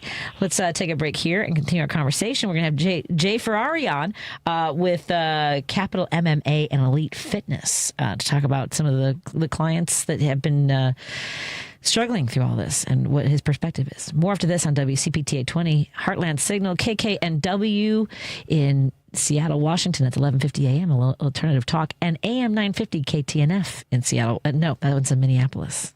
We're hanging out with Dwayne. More in a moment. This is a WCPT Moment in Labor. When Serena Williams won her title at the Tennis Grand Slam tournament, we know she gets the same prize money as her male counterpart. However, prior to 1973, that wasn't always the case. When Billie Jean King captured her first Wimbledon title in 1966, she was surprised to find out that the winner of the men's tournament received £2,000, while she only received £750. After being unable to find any tournaments for women, King and 8 other women formed their own tournament, the Virginia Slims Invitational, where each woman was paid $1 before posing for the famous picture of them each holding up their dollar, with the caption, "Contract Pros." While the move was bold, the pay discrepancies continued. King threatened to boycott the 1973 U.S. Open unless the women were paid the same as the men. Thanks to a grant from Band Deodorant, both the men and women's singles would take home $25,000. Despite the progress at the U.S. Open, it wouldn't be until 1984 that the Australian Open would execute equal pay, followed by the French Open in 2006, and finally Wimbledon in 2007. This has been a WCPT Moment in Labor. We're fighting for your rights. For many servicemen and women, the battle doesn't end when they come home. And I know, because I too struggle with the invisible wounds of service. Pups for Patriots and Sam literally changed my life. If you're a veteran or know a veteran struggling with post-traumatic stress or a traumatic brain injury, go to AmericanHumane.org to learn more about the Pups for Patriots Service Dog Program. Let's give our veterans a fighting chance. A message from American Humane. Because facts matter. You're listening to WCPT 820. If you're listening to this station right now, you've definitely heard my voice before. Hi, I'm Hawk. And I'm Pete. And we're with Source Solar, your local source for solar. Source Solar is Chicagoland's premier solar installer, providing solutions for over 1,000 homeowners and business owners across Illinois and Iowa. With over a decade of industry experience and deep roots here in Chicago, we have the expertise to help your transition to clean, renewable, resilient energy. We can guarantee that we save you money day one without any out-of-pocket cost to you. This means you have an instant ROI, instant payback, and can save money to add to your bottom line day one. At Source Solar, we source everything as local as possible, meaning we always carry the Made in USA sticker. Find us online at www.source.solar. Stop in our office at 5710 North Northwest Highway or give us a call at 773-985-3992. And don't forget to ask for Hawk or Pete. You're listening to Driving It Home with Patti Vasquez. Thank you so much for joining us as we continue to drive it home. In studio, we have comedian, Emmy Award-winning Dwayne Kennedy, who will be heading out to New Jersey at which room are you playing? The Count Basie Center for the Arts. Excellent. Yeah. And that's coming up April 18th. Excellent. He'll be at the Den Theater here in Chicago on April 25th with Kamau Bell. And they were just in D.C., and none of them was thought to tell Jay Ferrari and his wife, Jen Zanotti, that you were going to be in town. Jay Ferrari, who's been on the show a while ago, he was in studio, and it was fun to have you on. I'm glad to have you back. How are you doing today, Jay? Thanks, Patty. It's always a privilege. Last time there was beer, so I'm going to have one while we're talking now. There you go. We always have beer in the fridge, thanks to Monaco Brewing Company. Okay. Yep. You're absolutely right. Delicious. And tell us, so it's your facility is Capital MMA and Elite Fitness, right? So we're Team Tacoma. Yeah, we're the Tacoma Park branch of that. There's a few Capital MMAs in the D.C. area, and we own and operate Team Tacoma in the People's Republic of Tacoma Park, Maryland. There you go. Now, how long have you been practicing jiu-jitsu? Oh man, jiu-jitsu proper, 20 plus years, 21, 22 years. I'd boxed and wrestled before that, and then I got into jiu-jitsu. I think it was, it was like not long after 9/11. Oh, really? Not that correlation isn't causation, but not long after that, I took my first jiu-jitsu class and went from there. Just really got into it. Always enjoyed that kind of stuff, competitive and grappling and the martial arts, etc. Yeah, I was going to ask how old were you when you started getting into martial arts? And that term, I don't know. I always right. You bristle when you hear it because then you picture like a lot of guys in silk pajamas making dragon claws and stuff like that. But I started, and I wrestled in high school, and then in club in college and stuff like that. And then, I think the earliest iteration, when did the first Rocky come out? Was that 76, 77? Yeah, about 76, 77. Yeah. Yeah, I can't remember. I was a little guy, I would have been even 10 years old, and my dad came home. Remember in downtown Chicago, not downtown, it was like near north. Remember Maury Mages, the big sporting goods store? Yeah. Yeah. Maury Mages, they had the commercials on and my dad, he worked down in the Loop, and he came back like the day after we all went to see Rocky. He came back home from work, and he bought 2 sets of Everlast boxing gloves for me and my brother. My mom was like, "Oh Jesus!" And then he proceeded to give us. He's pretty skilled in his own right. He kind of came up on the south side and was always at the 111th Street YMCA. So he gave us some fundamentals, and we would move the couches out of the way in the basement and just basically wail on each other. And that's as far as that was the extent of my initial entry into boxing. He never really wanted me to train it. He didn't mind training. He's like, you can train boxing. He's like, but I don't want you competing in boxing. You can do anything. The workout, the best thing about boxing is the training, but to actually become competitive in it and fight, he just saw too many guys who got really punchy over the years. So he wasn't really, if I had really wanted to do it, I suppose he would have let us, but he didn't really emphasize that. But wrestling, he was all for. Then from there, the segue to jiu-jitsu was pretty straightforward. Now, it sounds like you really like that you love the community of people who participate in jiu-jitsu. I mean, you and Jen have been connected, through jiu-jitsu in part, and then with other people, whether it's back here in Illinois or where you are now. And the atmosphere has changed. I read one of your articles on Substack about some of the federal workers who have been taking classes with you at Team Tacoma. Tell us a little bit about your perspective on what they're going through. Oh, the impact is very real. And people, they tend to approach quietly. People have kind of a quiet pride or humility about them, but they'll come up and this has happened now probably at least half a dozen times in a couple of the households. Both the partners have lost their jobs. They're like, hey, I have to cancel my membership. We have to cut back expenses. My immediate response to that is, yes, we'll cancel your membership. No, you're not going to stop training. You need to keep coming in. We're going to get through this together. There's just too many good people who, dedicated, they train, and they're a great presence to have in the gym. So you want to keep those kind of people around. But you see the impact, and these are all good folks who do their jobs and do important jobs And, kind of I think what I was getting at in that article I wrote in Substack was there's this perception of the federal employee, and I'm sure it's analogous. A lot of people would say that on a smaller scale. Somebody would say that about somebody who works for the city of Chicago, like, oh, it's a cake gig. You really don't have to work that much.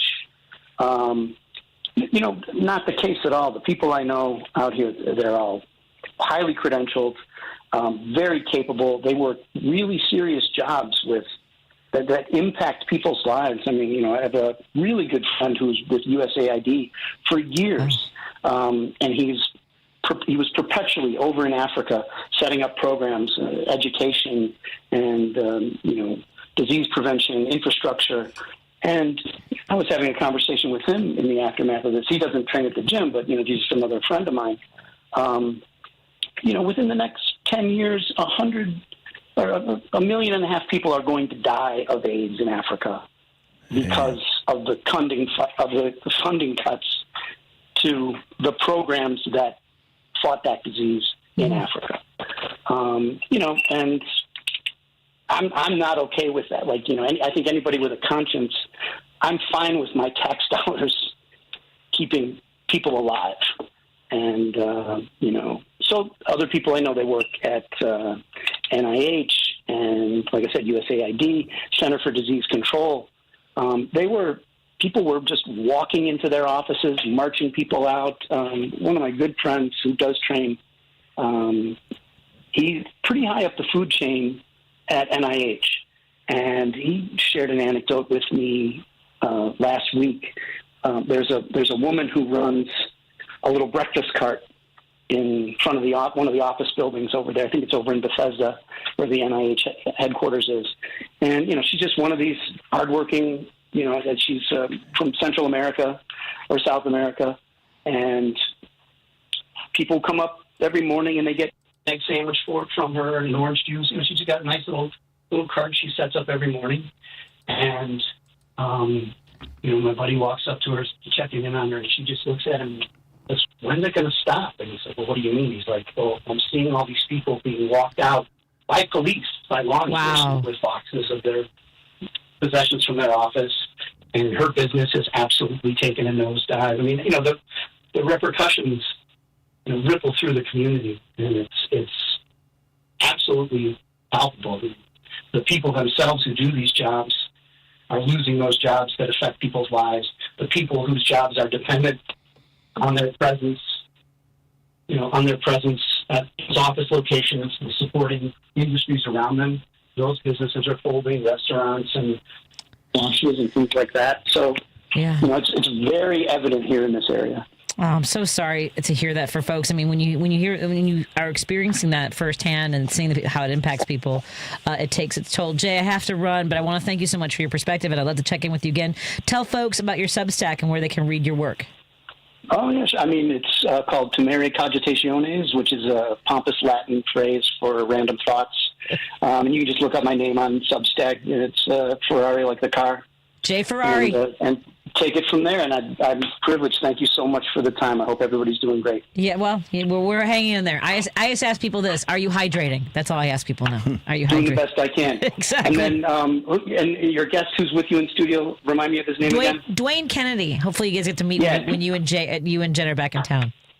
Dwayne, tell Kamal Bell I said hi way back when at I can't remember the Q Club was a comedy club. Yes, buddy of mine I remember the Q Club. Yeah, we did a couple sets at the Q Club back when Kamal Bell was doing his Michael Jordan jokes. So tell Kamal I said hi. That's amazing. Oh, man. Okay, there you go. do. All right, I got to run. I'll connect you guys. More after this on WCPT 820 Heartland Signal. Thank you so much. I got trouble. Producers are doing the break sound. You're listening to WCPT 820. Here's the latest Chicago weather update. I'm meteorologist Ray Miller in the Weatherology Weather Center. Look for partly cloudy skies tonight with a low of 33 degrees and winds out of the northeast at 10 to 20. Tuesday, partly sunny with a high of 45 degrees and east winds at 10 to 20 miles an hour. Wednesday, showers and storms, high temperature of 66 degrees. Thursday, lots of sun and a high around 56. Friday, partly sunny with a high of 48. That's the latest Chicago weather update. Right now, it's 44. This is Chicago's Progressive Talk, 820 AM, WCPT Willow Springs, and online at WCPT820.com, where facts matter. With MedGuard Alert, you're never alone. You can connect with medical professionals anywhere, anytime. And now MedGuard is introducing our exclusive new Care Watch. If you need help quickly, use it from anywhere to contact medical professionals. No cell phone required. The Care Watch is not only a life-saving medical alert device, it's a revolutionary health monitoring system that checks your blood pressure, heart rate, oxygen saturation, and much more. And here's the best part. If you have Medicaid, you may qualify to get your Care Watch for free. The Care Watch is only available through MedGuard Alert. Call us right now. We have monitoring programs starting as low as $1 a day. The call is free, activation is free, shipping is free, and no contract is required. Remember, with Medicaid, you may qualify to get your Care Watch for free. Call us to get your Care Watch right now. 800-741-5819. 800-741-5819. 800-741-5819. That's 800-741-5819. Being blind doesn't always look how others may think. Retinitis pigmentosa aimed to overwhelm my family. It tried to cut me down. I know where to find support and where I can be seen. Innovative research, educational resources, supportive community. The Foundation Fighting Blindness is leading the charge in finding treatments and cures for blinding diseases. Learn more at fightingblindness.org. A public service message from the Foundation Fighting Blindness. Hey Google, play WCPT. Streaming Chicago's Progressive Talk from TuneIn. Hi, this is Patti Vasquez. We appreciate all our fans of Driving It Home, and your support of show sponsor Minocqua Brewing Company ensures that our important conversations continue right here on WCPT each weekday from 5 to 7 p.m. You can now find the Resistance IPA, Labor Lager, or the Resistance Pilsner beer at several Illinois locations, including Arminetti Wine and Spirits in Woodstock, Pineapple and Company in North Riverside, Lions Beverage Depot in Arlington Heights, and MP's Liquor, Wine and Beer in North Aurora. For a full list of Chicagoland locations, please visit MinocquaBrewingCompany.com. As always, please vote and drink responsibly. You're listening to Driving It Home with Patti Vasquez. Just in case you weren't aware, Dwayne Kennedy's back in studio. Dwayne, everyone's very happy that Dwayne is back, and so am I. Apparently, I need to start to be a little bit funnier when I do things, because people are like, "Oh, I needed to laugh." I'm like, "Oh, I think it's been grim." That's the thing. It's like just me talking. I'm like, "Ah!" It's what the but the thing about you, Patti, like Potluck, you know a lot about what's going on. I know a little bit about a lot of things. Yes, that's the one. Yeah. A little bit about a lot. Not a lot about a little things. I know a medium amount about one thing. Well, because of my day job, I am also, so I work for the state of Illinois. And so I've been writing these memos on like what's happening with programs that are being cut, like Medicare, Medicaid, what the implications are of, dismantling the Department of Education. Yeah, that was another thing. Right. It's so many things. Oh my God. Firing over, 80,000 people in the VA. Yeah. 30% of the federal workforce are veterans. Yeah. It's so, yeah. Thank you for your service. Beat it. Yeah, exactly. So it's a lot. There is also, there was a news a little bit ago that there was a judge that has blocked the administration's ability to enforce their trans ban in the military. Mm-hmm. So that happened within the last hour and a half or so. So that's some good news. There's been like 53 cases, and they've lost almost all of them. Right. And the press secretary can say, they're being targeted by these activist judges. No, you're doing bad things, which brings lawsuits that you are losing. It's never what they do. It's always what people are doing against us. That's what it always is. It's never what Trump does. It's what people have done to him. It's always the persecution. I'm being persecuted. Really? What about the stuff that you do? Right. Never mind that. Exactly. Yeah. There's some phone calls. Let me get some texts as well. Debbie's been on hold for a bit, just at the top, but she's been on hold since the 6 o'clock started, I think. Hey, Debbie in Old Town. Good to hear from you again. What's on your mind? Are you staying hydrated? How are you guys? Well, you always give us something interesting to listen to, so you don't mind being on hold. Oh, I'm glad to hear that. Thank you. Thank you. We were in Wisconsin. We were in Kenosha this weekend on Saturday. We talked to over 50 people and gave them all, the good stuff, and we did it for the Wisdoms, and I think they're going to win. I was in Elkhorn. I went door knocking again because I'm addicted, Dwayne. So we were in Elkhorn on exactly. So I'm so glad you're going back. I'm glad we're keeping it up. I spent several weekends in Wisconsin. I was there last Sunday as well. I was my friend Adam Selzer and I went door knocking. I'm cautiously I'm nauseously optimistic. That's a good one. Yeah, me too. That's a good yes. one. Yeah, that was my friend Ellen Holly said that to me. Go ahead. Okay. But I heard great things, from the people, great feedback, and it was really, that part of it was encouraging. So I'm going with it. Okay. Take a moment and enjoy it and go with it, right? Yes. Well, how do I get? There's just one thing, Patty. I'm like a bobblehead doll when I listen to you. Yes, yes, yes, yes, yes. I love it. And yes, yes, yes. You made mention of something that really hit home for me today, and it was about Oprah. And I have to tell you, I model, and I've been on her show. I was on her show at least a dozen times, and I can't tell you about a more lovely human being than Oprah. She always came in before the show. We'd come in at 6 a.m, and she would be like, oh, it's so early. She'd drag in to the model's room, no makeup, nothing, real natural, real normal, like a real human being. And she always made sure we were fed. You should have seen the spreads that she put out for us from her catering company, from the caterers. It was amazing. And she's just so real and so cool and such a good person. And people I know that worked for her loved her, including Matt, who works with you. I'm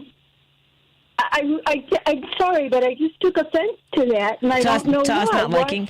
I think it's what's going on for me right now. What's happening in Hawaii and how much of that land that she's buying up and building a bunker at the expense of the working people in that area, and in addition to people like Zuckerberg and things like that. That's where I have concerns right now. If you take a look at some of the legal cases and how much of the land she's buying up, that's where I have. And look, I met Oprah when I was in an audience like 4 times, and I always had a blast. Those are those kinds of things are not my issue, and the show or things like that. I think what's happening now is where I take issue. That I'm not a big fan. Well, but how do you know what she's doing with that land? You don't know. You don't know if she's doing something. Oprah's a very complex person, and she has a lot going on, and you don't know what she's doing with that. She's doing a lot of good things in her life, and I don't know. I don't think she's doing anything that's going to try and hurt people. That's for sure. Okay, can I give my own person? And it was not Oprah directly. I just remembered that I was on an Oprah show. It's so funny that I mentioned I was in the audience. I actually had. Do you remember me, Kelly Howard? There were about 4 or 5 women. They were going to do a reality show. So this is not Oprah. This is Oprah separate. So it may be the cross like in my whatever. So it might be personal for me and not Oprah specifically. But they were shooting a reality series, and it was supposed to be a whole series. We signed contracts for it and everything. And so I was like kind of like the den mother of it. It did air. It was just like one episode. It was called My Life is a Joke. But they didn't pick up again. This is probably just my own personal thing, so it might be maybe I need to process through my own pettiness. I've told you I'm petty, Debbie. I've told you I'm petty. So they pulled me aside one day when we were shooting, and so like basically the concept was to follow 5 women in comedy in Chicago, and they pulled me aside and they're like, if you don't like somebody, they were trying to get us to be nasty to each other, and I always felt like if we had been nasty to each other like that would have been more interesting and they would have picked up the show. But as it was, they shot us as a pilot No. Like I said, I'm just saying that might be where I come from, and I need to let it go. That's all, Debbie. Yeah, let it go, hon, because I'm telling you something. I know I've known her, and I know her, and everybody that's worked for her, from her makeup people to her hair people to, producers, they loved her. They loved her. They hated to leave the show when it was over, So you kind of look back at someone, and no one is going to go through life without some conflict somewhere. You know, Fair enough. It's just life. Well, I'm glad you get to share your perspective and your experiences. I'm glad that you have fond memories. The first time she used to shake hands with everybody that came out of the audience, Dwayne, and and she didn't every time. But I don't know if it was my second time. I always wanted to be there for like a giveaway, Dwayne. I was there for. So here's my favorite Oprah story. I was a grad student at Northwestern, and I was with a bunch of grad students, and one of them was a black woman in like I think she was she was doing art history, and and about black history and things like that. And so we're sitting next to each other, and the theme was women who think they're a catch but cannot hold on to a man. And it was like an editor from like Vogue magazine, and they had seats around her, like 3 on each side. One by one, they brought out her ex-boyfriend. Oh man! And I turned to my friend, unbeknownst to her, and I turned to my friend and I go, and each one is like more handsome. No, she knew. She gave them the information and had them like explain why she wasn't a good catch or whatever. So each one is more delicious than the last one that comes out, right? And I turned to my friend and I go, if I had dated these men, I would not go on national television and say they broke up with me. I would just have been happy to get a little taste of that, right? And my friend starts laughing. Oprah comes running over with the microphone and puts it under my friend's face, right? And my friend did like this thing, like the head shit, like the whole zip. She goes, I would have been happy to get a little taste of that. And she goes, Patty, that is the blackest I have ever been. And they used it on the highlights reel for the year. And she was so mad. She's like, I've never even done it. She's like, you made me laugh. And then I got up and said the thing. I also was there when they had comedians on, Sinbad and a bunch of other comics. Dobie and I were there. And I had been sitting on my foot. And she saw my hand up. She came over and my foot had fallen asleep. I wipe out in front of the entire audience. Oh, man. It was not on camera. But at any rate, those are some of my memories about. Yeah, it was fun to go to her, but it was always like it was never a giveaway. It was just always those things. Thank you so much, Debbie, for sharing wonderful stories about Oprah. You have a wonderful evening. It was good to hear from you. I apologize. I've got a bunch more, and I'm glad to hear some good ones from you. Yeah. Thank you. You're Love welcome. you guys. Bye. Yeah, because that was kind of in passing. We're in studio with Dwayne Kennedy. I'm happy to address those things. I can have mixed emotions about people. Yeah, of course. Let's take a break here and continue our conversation. We come back on WCPT 820 Heartland Signal, KKNW 1150 AM in Seattle, Washington, and KTNF AM 950 Minneapolis, St. Paul. The Sports Cubicle. Here in WCPT, we're fortunate enough to have the new head coach of DePaul University, Chris Holtman. You have that tough December where you're going to have 2 conference games, and then does that seem like it's going to work for you? Are you going to be having up tempo, or do you even know that yet? We are really trying to play with great pace, more so than really at any point in my career. That's something we've really emphasized since the summer. The Sports Cubicle with Mike Mercado, Devin Tingle, Dan Marver, and Paul Shivari. Sunday nights, 9 p.m. on WCPT. A tree can be a warrior, battling global challenges with greater courage. A tree can be a solution, cleaning our air, supporting our communities, and protecting our wildlife. A tree can be noble, growing hope in every corner of the world. That's why now is the time for trees. Millions of trees. Join our planting movement at arborday.org. WCPT 820, Chicago's progressive talk, where facts matter. You're listening to Driving It Home with Patti Vasquez. We are in studio with comedian Dwayne Kennedy. He is on tour with Kamau Bell. They both were Emmy Award winners for so many shows. United Shades of America on CNN, Totally Biased on FX, and they'll be at the Count Basie Room, the Count Basie Center for the Arts. Yeah, in Red Bank, New Jersey, April 18th. And then back here in Chicago at the Den Theater on April 25th. Mm-hmm. Excellent. I should probably tell people when I do shows, but I always forget. I don't know. You do? I know. Come on, Patty. I do the same thing. I can't. I was going to tell you something that happened, and now I can't remember at the beginning of the show. I was like, I got to tell you about that later, but now I can't. Oh, so it actually goes with what I was saying to Debbie, is that I can be petty, and I've been realizing this. I started this on social media too, but it started with Jerry and I were traveling down to Indy. We did Crackers for the last time. Crackers Comedy Club has since closed, unfortunately. Oh, really? Yeah. Seemed like they'd be flourishing under the Trump administration. Well. There's that.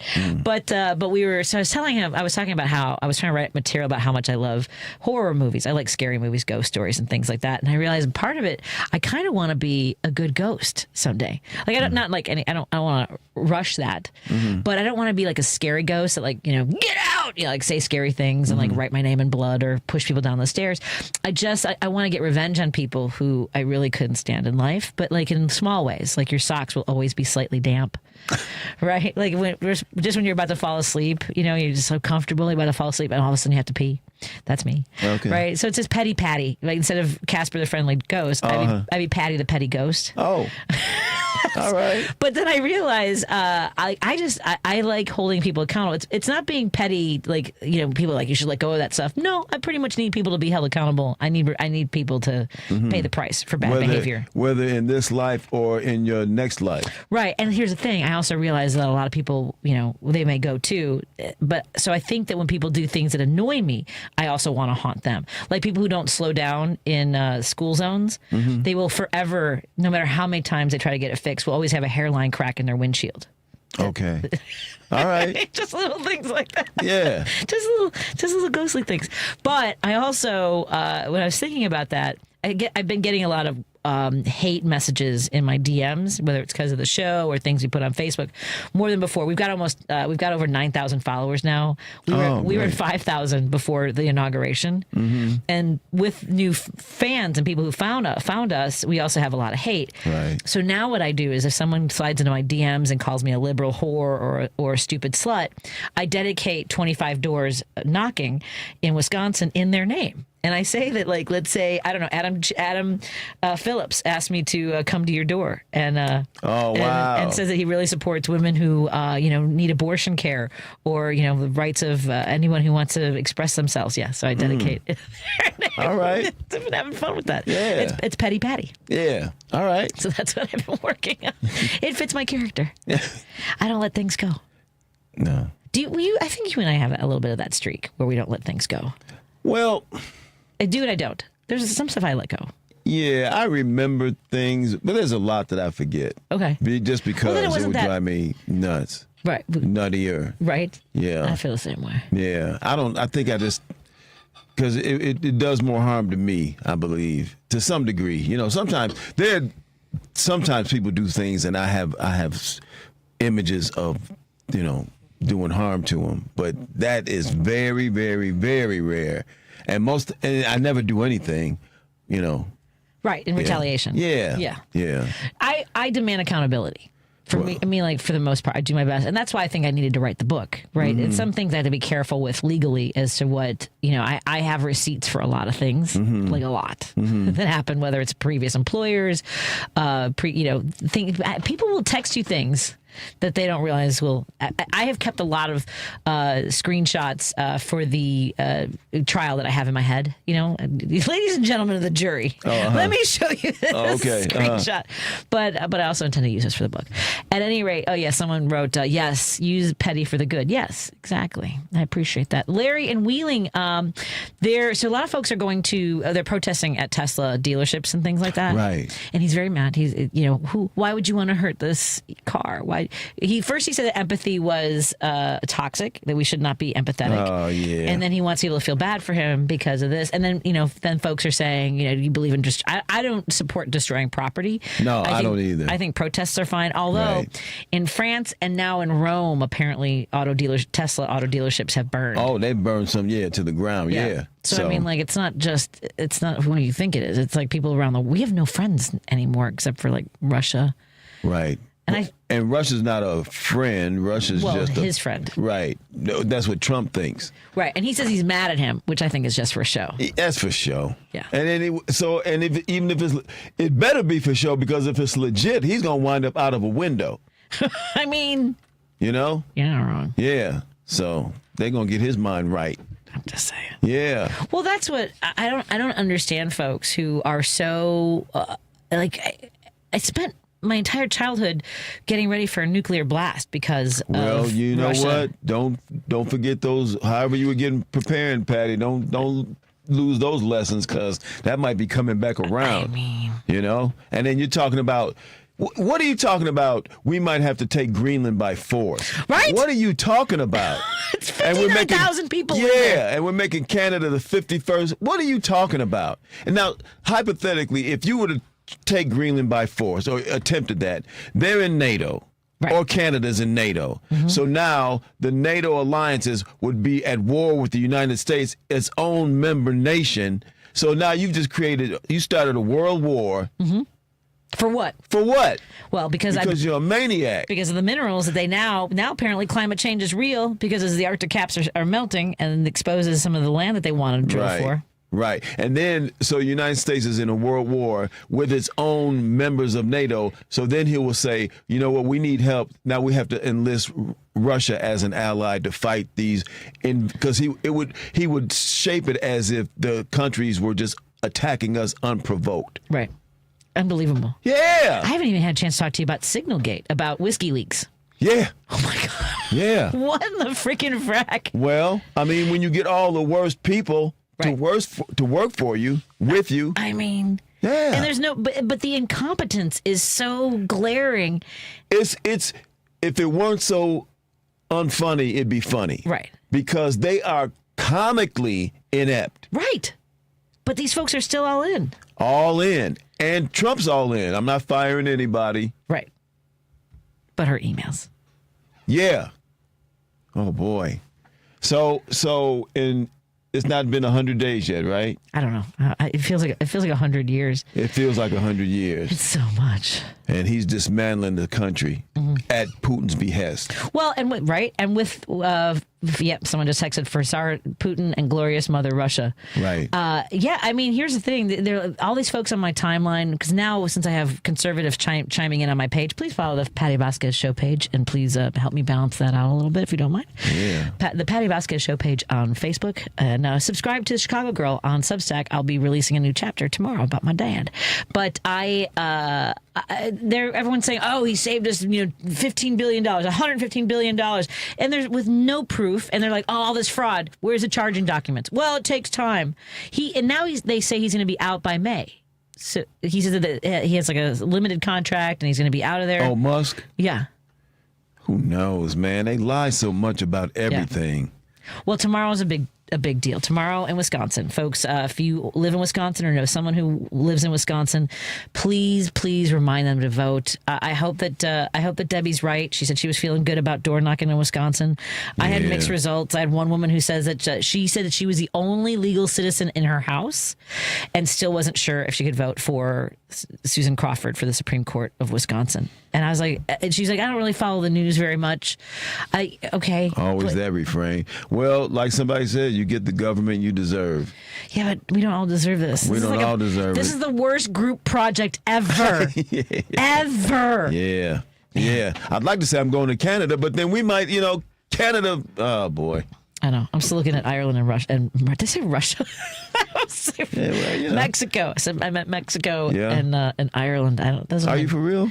Yeah, we're looking at least I want to get dual citizenship for Griffin because Griffin is of draft age. Not to open up another can of worms. We got a letter from CPS saying that his information was compromised within CPS. That they didn't get. It wasn't financial. It was all basically race, gender, age kind of stuff. Meaning they're calling for military age men. So yeah. Mm-hmm. I'm just Lord. I'm just saying. It's fine. It's just fantastic. Where can folks find The Napsalute Truth. The Napsalute Truth. On YouTube and Apple and is it Spotify? I'll get back to you with all the details, Patty. The Napsalute Truth. NAP salute. Yes. Truth. Dwayne will be back with us on Wednesday, and we look forward to having you back in studio. He'll also be in Chicago, April 25th at the Den Theater. Please hopefully I can go to that show. I'll just run over there after this. Yeah, come by and say hey. Come by and say hey. Yeah. I got to save a seat. Save me a seat there, will you? All right. I can sit on the floor. I don't care. Just come backstage. Just kind of crouch in the corner or something. Okay. Yeah. Well, Dwayne, thank you so much for joining us. Thank you, everybody, for hanging out with us. We want to say really a lot of gratitude to our listeners around the world. I got a message that someone's listening in Canada. Some folks are listening in Canada. We will have Canadian musician Chris Jones will be here. Oh, Sorry. Let me do this. I didn't mean to do that. Let me do this one. So Chris Jones will be in studio on Thursday, and you'll be here on Wednesday. Is he driving here? Maybe I can go back with him. No, he's flying. Oh. Definitely flying. Thank you so much for joining us, Dwayne, and look forward to seeing you again. Brandy Rhodes is up next, followed by Matt McNeil. Thank you, Lady B. Bye, everybody. Thanks to our loyal WCPT listeners, the WCPT 20th anniversary broadcast is officially sold out, but you can still enjoy